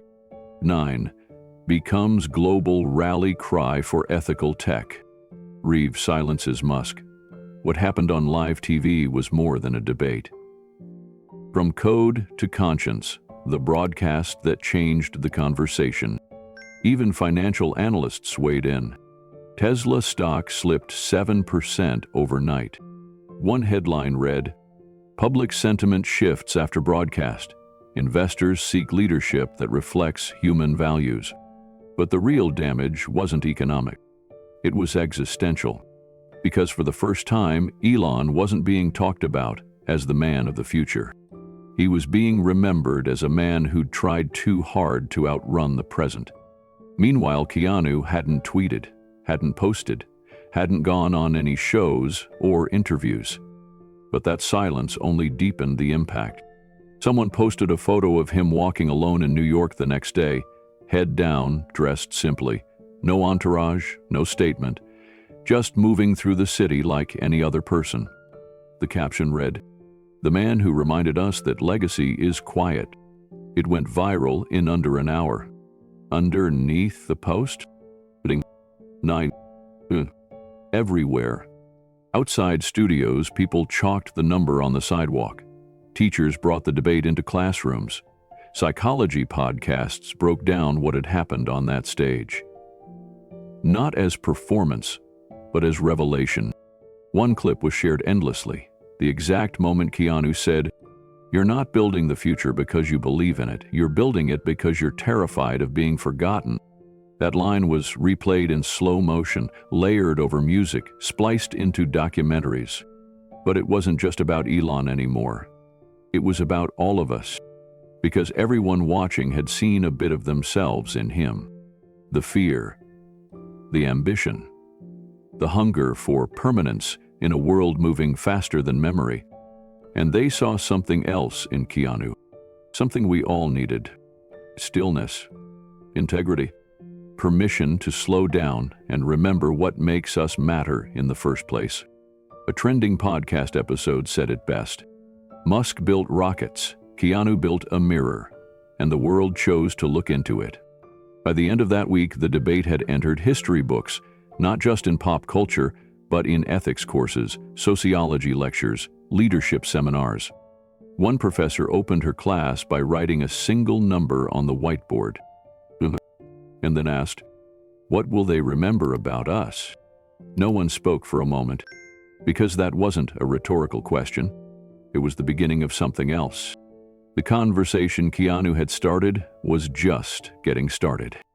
In the days following the debate, something strange happened. Keanu Reeves disappeared. Not in mystery, but in choice. No interviews, no press tour, no celebratory social media posts.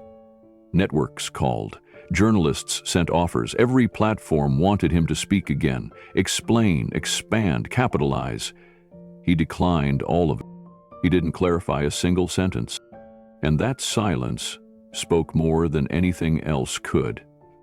His stillness wasn't retreat, it was resolution. And the world took notice. In classrooms across the country, professors began replacing outdated case studies with clips from the broadcast. At one university in Boston, a philosophy professor scrapped his planned curriculum and introduced a new seminar called Conscience in the Age of Intelligence. The centerpiece of week 1? The Keanu Musk debate. In one class session, a student paused the video at Keanu's words. "You're not building the future because you believe in it. You're trying not to be forgotten." The room fell silent. No one laughed. No one questioned the pause. It was a moment of reflection, not about Elon Musk, but about themselves. "I think we're all trying not to be forgotten," one student said softly. And just like that, what had started as entertainment became education. A week later, at a technology ethics panel in Chicago, a group of engineers held up simple signs. Reach, don't replace, build for humans. They didn't shout, they didn't protest, they just stood in the lobby, quiet, present. A photo of the group was posted by a passerby and went viral by midnight. The caption read, "Maybe the future doesn't need more code. Maybe it needs more conscience." The phrase spread quickly. Within days, t-shirts were printed. Stickers popped up on college laptops. Art students in Portland painted murals of reaching hands, fingers touching across circuits, across city walls. One was captioned, "Connection is the real intelligence." Meanwhile, inside the tech world itself, murmurs grew louder. One of the largest AI research labs in California leaked an internal document titled Post-Debate Cultural Review. The document didn't reference Keanu by name, but it did ask one specific question. Are we building systems for people or people for systems? That question ignited meetings across teams. Developers began rethinking feature rollouts. Communication teams started revising internal mission statements. Legal teams began drafting what they called conscience compliance guidelines. At another firm, an executive wrote this in a private message thread. What happened on that stage wasn't a loss for tech. It was a warning. If we don't course correct now, we won't lose market share.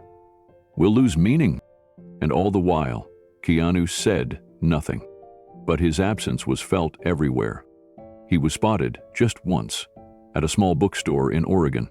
No bodyguards, no assistants, just a man in a worn leather jacket, buying a used copy of Marcus Aurelius's Meditations. The store owner didn't ask for a photo. Keanu thanked her and left. She described him afterward like this. He didn't walk like a man who had won. He walked like a man who had finished something and wanted to be small again. In the absence of Keanu's voice, the world filled the space he left with something new. Reflection. Universities expanded their curricula. In Australia, a leading institution introduced a lecture series titled Empathy and Innovation. The flyer didn't feature a single image of Keanu, just a quote in bold. You don't automate the human heart. At a symposium in London, scholars in psychology, engineering, and philosophy sat side by side to discuss how to quantify meaning, not in numbers, but in lives touched.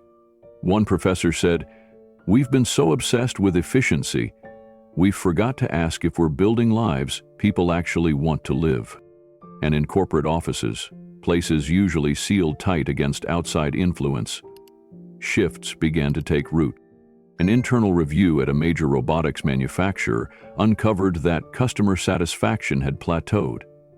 The reason? Lack of perceived humanity in automated processes. It was a sentence buried in a consultant's report, but it echoed the same thing millions had felt while watching Keanu speak. Technology without touch doesn't soothe, it just functions. The CEO didn't respond publicly, but one of the engineers later shared that their upcoming product line had been delayed to reevaluate user emotion. That word, emotion, once a soft term in the halls of data science, was now the sharpest edge in every discussion. Conferences started shifting panel titles. Instead of AI and market efficiency, it was now AI and the future of feeling. Instead of product optimization, it became human-centered design. And at almost every one of these events, you saw it. The number 9 on whiteboards, on notepads, in usernames, spray-painted discreetly on sidewalks leading into conference halls. It had become more than a callback to a debate. It had become a quiet declaration. 9 meant, we heard him. 9 meant, we choose differently. A viral campaign emerged on its own, no one claiming credit. Posters began appearing in subways, train stations, coffee shops. A single phrase, printed on matte white paper, in black serif font. Reach, don't replace. No logos, no sponsors, just truth. In a boardroom in Seoul, a CTO paused during a quarterly meeting and asked a simple question. Would we want our own children using the world we're building? No one answered right away. But the minutes from that meeting were leaked. The final line read, "We will delay full deployment of our generative assistant until further human impact review." And all this time, Keanu remained silent. That, more than anything, gave the movement weight, because he hadn't asked for attention. He hadn't claimed the moral high ground. He had simply spoken, then stepped away. And the world, finally hearing something real, followed. By the end of the month, a new term entered cultural conversation. The Reeves pause. It didn't mean silence. It meant consideration. To pause, not just for strategy, but for soul. And everywhere that people chose to pause, to reconsider the shape of the future, they found one question waiting for them at the edge of their reflection. What will they remember about us? The silence around Keanu Reeves had become sacred, but the noise surrounding Elon Musk was spiraling into chaos. It started quietly, almost like a whisper inside corporate corridors. Then, suddenly, it was everywhere.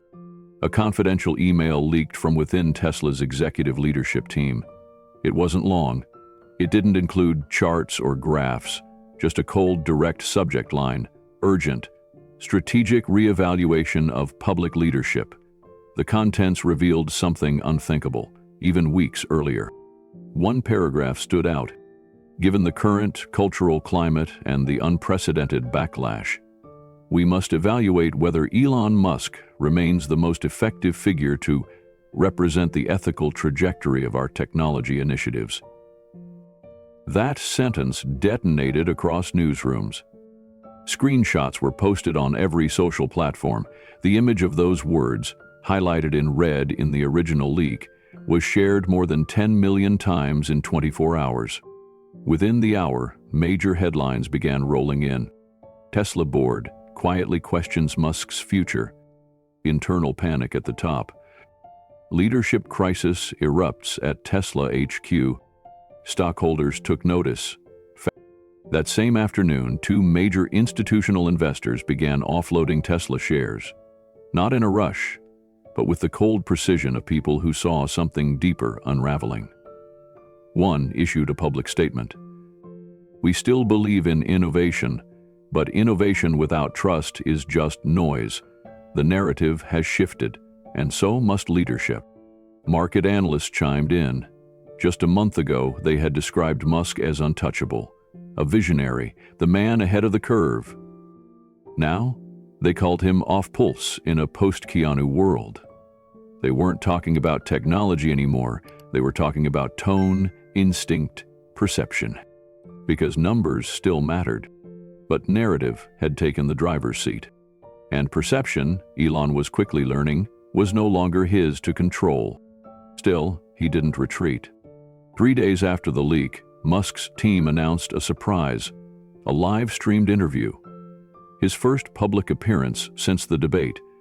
It would be simulcast on YouTube, X, LinkedIn Live, and major tech podcasts. The teaser was brief. A conversation with Elon Musk, vision, progress, and what comes next. The framing was intentional. This wasn't a defense. This was a comeback. His team believed that one clear, commanding appearance could recenter him as the leader of the future. They were wrong. When the live stream began, millions tuned in. The host was a veteran tech journalist known for pulling no punches. Elon entered dressed in his typical black jacket, arms folded, chin up, confident, calculated. The interviewer began calmly. "Elon, let's go straight to it. Do you regret how you handled the debate with Keanu Reeves?" Elon didn't blink. "I don't do regret," he said. "I do forward." The audience in the studio didn't react. The host didn't press yet. Instead, she tried again. "Do you think there's value in what people are asking for?" In the emotional response people had to Keanu's message. That's when the moment cracked.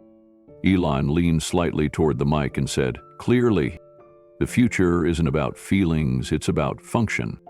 The interviewer paused, visibly surprised. "Could you elaborate?" Elon didn't hesitate. "Emotion doesn't scale.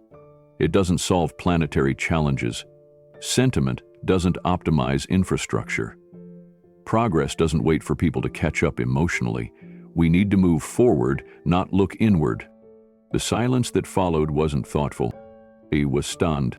Clips of the moment Elon uttered those words, "The future isn't about feelings," spread faster than even his own team could react. Within minutes, reaction videos flooded social media. Every platform lit up, not with debate, but with a new wave of reckoning. One post went viral instantly. It showed Elon's quote over a black screen, then cut to Keanu's face during the debate, his voice calm as ever. "We survive by caring." The contrast hit like lightning. Underneath the post, there was no long commentary, just one number. 9. Again and again. Thousands, then tens of thousands.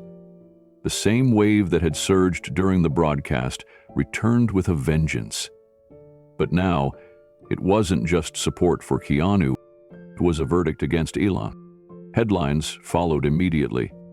Elon doubles down on cold progress, world reacts. Feelings don't scale, Musk misses the moment again. Decked without a heart. Can Elon recover? On X, Elon tried to clarify. He tweeted, "Of course I care about people, but humanity isn't built on emotion, it's built on engineering." The reply section was brutal, not angry, just full of truth. "That's why you don't get it." 9. You build rockets, we needed someone who could build trust. Even inside his companies, there was fallout. A second internal memo leaked the next day. This one came from a high-ranking Tesla VP. It warned that employee morale across AI and automation divisions had dropped sharply. One line stood out. "Our engineers are tired of defending someone who refuses to evolve emotionally." Recruiting teams reported an increase in candidate withdrawals. One applicant had even written in their email, "I want to work with builders, not architects of disconnection." And perhaps most telling, Musk canceled his next public appearance. He was scheduled to deliver a keynote at the World Future Forum in Berlin. A banner with his face had already been printed. Billboards had been installed. The official reason? Scheduling logistics. The real reason? He couldn't walk into another room where people were no longer cheering. Reporters tried to get a comment. He stayed silent. It was the first time in years that Elon Musk chose silence. Meanwhile, Keanu still hadn't spoken. That very absence began to feel like presence. The public began calling it the Reeves effect, a phenomenon where saying nothing could carry more power than saying everything. Think pieces sprang up everywhere. One editorial read, "Elon kept talking, Keanu made us feel, and the world decided what mattered more." Another said, "Musk tried to win the argument. Reeves let the world choose the answer." And in tech circles across the globe, the shift was clear. Companies once obsessed with speed began adding new meetings called pause labs. Slides were titled, "Conscious Development, Purpose-Driven Design, Tech for Feeling, Not Just Function." And always, somewhere on the whiteboard or in the corner of a notepad, there was the number 9. Elon didn't lose because he lacked facts. He lost because he forgot the feeling behind them. And in a world that suddenly remembered what it meant to care, that mistake was bigger than anything even he could fix. The storm had started with a conversation. Now it was rewriting the future. Governments were the first to feel the pressure. Until now, the speed of AI development had outpaced regulation. Legislators had often been hesitant, unsure how to govern what they didn't fully understand. But something changed after the debate. It wasn't a new scandal. It wasn't a data breach or a whistleblower. It was a single question asked in front of millions. Are we building a future for humanity or just for ourselves? That question hit the floor of the United Nations. A European Parliament session opened with a clip from the debate. The member who presented it said, "We've regulated banks, oil, and weapons. Are we really prepared to say that artificial intelligence, which affects every soul on Earth, should remain unchanged?" The room was quiet. 3 days later, the European Union drafted an emergency review of AI standards. The United States followed suit. A bipartisan committee began developing what they called the Human Impact Clause, which would require any AI system affecting more than 1 million users to pass an empathy audit. Those words, empathy audit, didn't come from a politician. They came from a software developer who posted a LinkedIn article titled, "Code Isn't Neutral." That article was shared over 400,000 times in one weekend. Suddenly, empathy wasn't a side conversation, it was the foundation. But the ripples weren't limited to politics. Inside Elon Musk's empire, things were unraveling quickly. The world watched as several high-ranking engineers and researchers publicly stepped down from their roles at Tesla and Neuralink. Each posted short resignation letters, but one stood out. It read, "We didn't leave because of innovation, we left because we forgot who we were building it for." The line was posted by a senior Neuralink developer. Her post received over 1 million likes. It sparked an immediate trend. Dozens of tech employees, many anonymous, began to speak up. Forums lit up with testimonials, stories of inner conflict, hushed conversations, and moments when people looked at their work and didn't see progress anymore. They saw replacement. In one anonymous post, an AI developer wrote, "I remember the moment during the debate when Keanu said that a child's first instinct is to reach for someone. That broke me. I haven't been able to unhear it." That line became the headline for another article, "The Reach That Changed the World." It didn't stop there. Over 200 leading scientists, ethicists, and AI pioneers from around the globe signed an open letter. It was published in major papers across continents, from the New York Times to The Guardian to Le Monde. The letter began simply, "Progress without humanity is not progress. It is abandonment." And right below that opening was a quote attributed to Keanu Reeves. "You don't call it innovation when a machine replaces a father's ability to feed his child." It was the moment Elon realized that he wasn't just no longer the leader of the future. He had become the warning. The shift wasn't a protest. It was a pivot. Quiet, steady, but irreversible. Tech firms, once eager to brand themselves as disruptors, began replacing words like disruption and scale with new terms: preservation, inclusion, and dignity by design. These weren't just marketing phrases. Internal documents revealed entire product roadmaps being rewritten. One software firm delayed its AI rollout indefinitely, citing a new requirement: test for emotional integrity, not just algorithmic precision.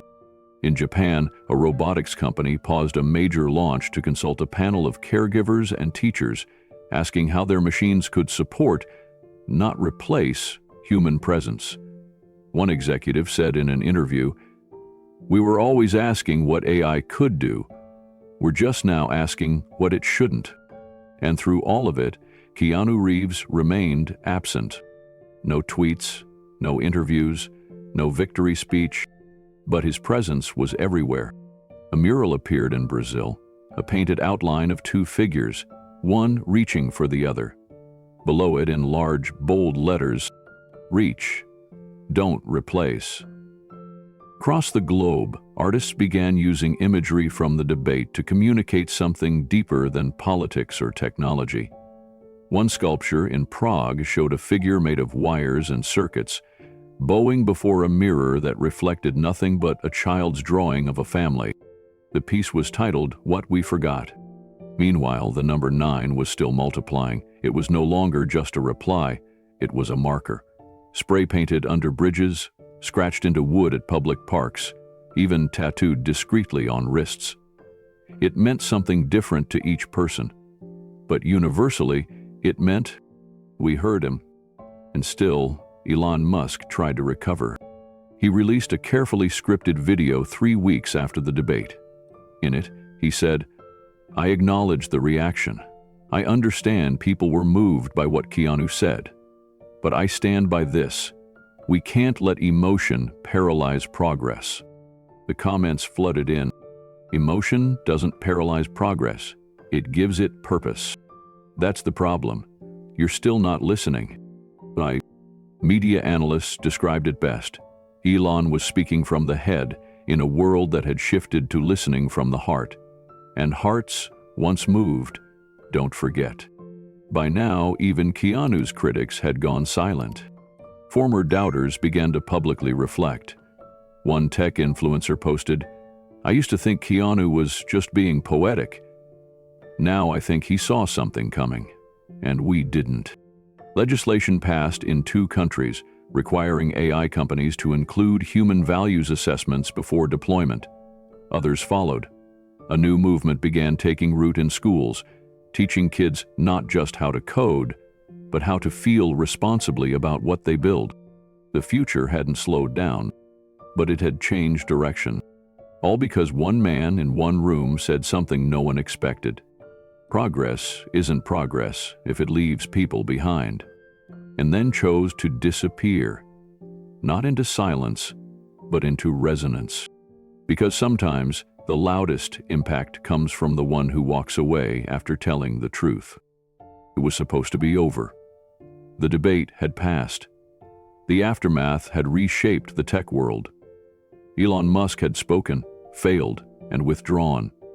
Keanu Reeves had vanished, leaving behind only silence and a world permanently changed by what he said. Then the clip surfaced. No one expected it. No one even knew it existed. It wasn't aired during the debate. It wasn't part of any post-show package. But someone, somewhere, likely a technician or a junior producer, leaked a few seconds of raw, unedited footage from the final minutes after the cameras were supposed to have stopped rolling. It was a single shot.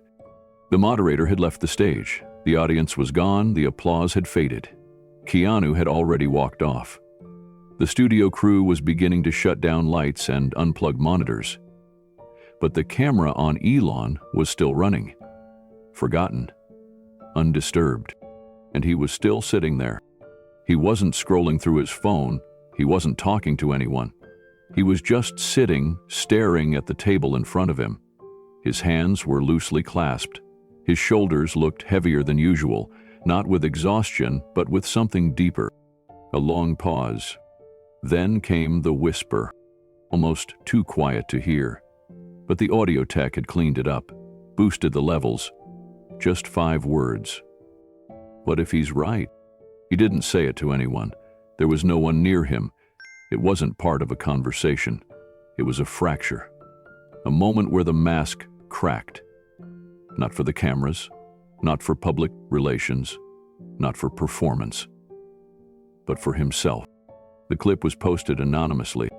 No watermark, no channel branding, just a title, the final words.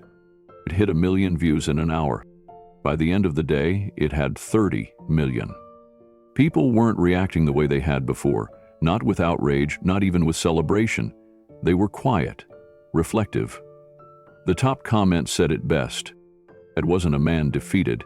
That was a man finally hearing the question. Media outlets scrambled to verify the clip. Once confirmed, the headlines turned. Elon Musk caught whispering after debate. What if he's right? Unreleased debate footage reveals Musk's private doubt. The 5 words that shattered the illusion. It didn't take long for the reaction to spread. Tech commentators who had once defended Elon's every decision now took a different tone. One wrote, "I spent a decade following a man who never looked back. Now he's finally looking in a mirror." Former Musk supporters began to post threads of reflection. One longtime follower wrote, "I didn't stop believing in innovation. I stopped believing that innovation had to come at the cost of humanity." Another said he never had to be the villain, he just had to be willing to listen. The clip wasn't long, but it said everything. It didn't show collapse, it showed humanity. And that's what made it irreversible. Because once the world saw the man behind the mission, just a man, vulnerable, unsure, it wasn't about dominance anymore. It was about truth. News programs didn't just report on the clip. They analyzed it frame by frame. Panel discussions asked what it meant that Elon Musk, the symbol of relentless progress, had questioned himself in the quiet. Not with certainty, but with hesitation. Psychologists were brought in to dissect the tone. Linguists were invited to unpack the pause before his words. Ethics professors played the clip in classrooms alongside footage of Keanu saying, "It's not progress if it leaves people behind." And everywhere, online, in forums, on comment threads, the reaction wasn't just emotional. It was awakening. Because for the first time, the most powerful man in tech didn't have an answer. He had a question. And it was the same one everyone else had been asking in their own way. What if the speed of innovation had outpaced the soul of it? The clip broke open something deeper than any debate could have. A YouTube channel with 10 million subscribers released a video titled, "Musk's Whisper Was Louder Than His Legacy." In it, the host said, "All these years we thought he had all the answers. Now, maybe the greatest thing he's ever done is admit that he might not." That sentiment echoed across platforms. Not because people wanted Elon to fall, but because, in watching him falter, they saw themselves. People began to reflect on their own roles, how they had been part of systems they didn't question, jobs they didn't challenge, technologies they used without asking what they were replacing. The question became personal. And then, in South Korea, an AI startup published a blog post titled, "What if Keanu was right?" It wasn't rhetorical. It listed the firm's internal review process. They pledged to slow deployment until they were confident their tools enhanced human relationships, not replaced them. In Canada, a school district revised its digital curriculum, incorporating emotional literacy into its programming track. In Keanu, a tech non-profit used Keanu's quote in its outreach, "Build for people, not for profit." And Elon? He went silent again. No tweets, no public response, no denial of the clip. He let it exist, that was all. And in doing so, something strange happened. The mockery stopped. Because now, it wasn't about laughing at someone exposed. It was about what we all saw in that exposure. A man who had built empires finally standing still long enough to feel the weight of what he'd built.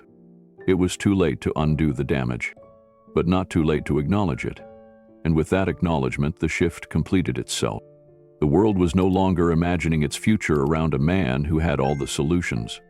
It was imagining the future around a shared truth. That maybe we've been building fast for too long. That maybe the real future doesn't belong to the one who shouts the loudest, or scales the quickest, or automates the most. Maybe it belongs to the one who finally stops and asks, what if he's right?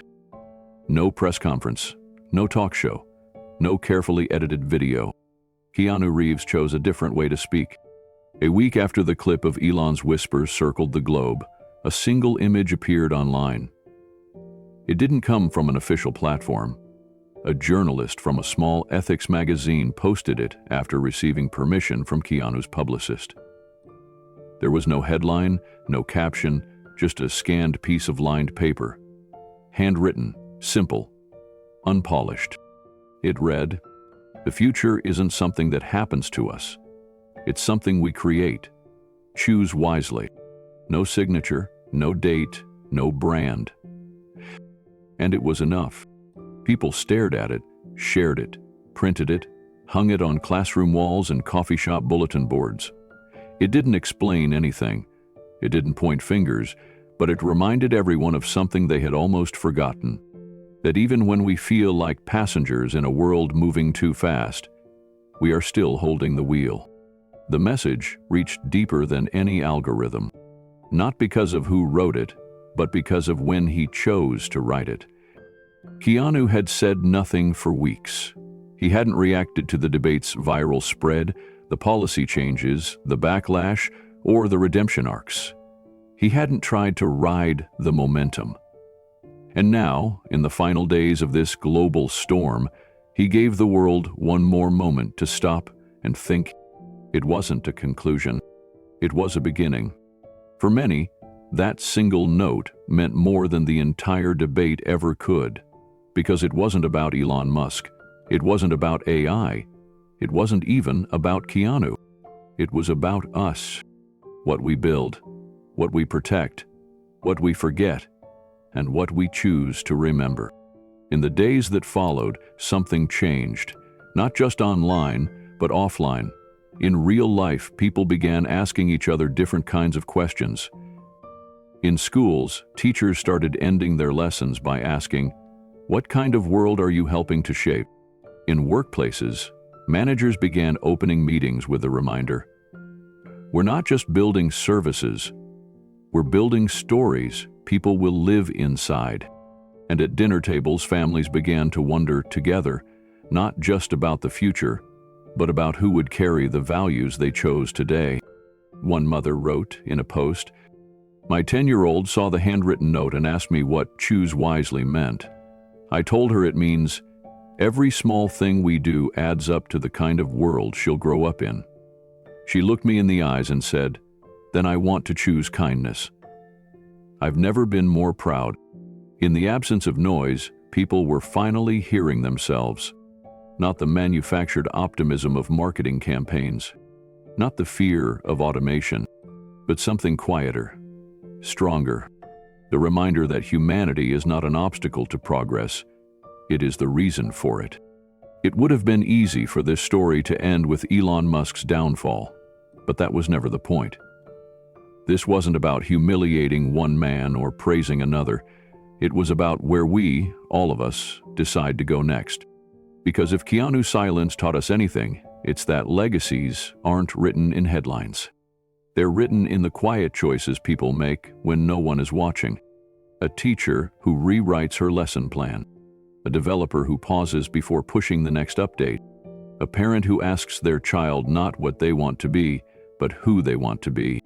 Those choices ripple out, and over time, they build more than any corporation ever could.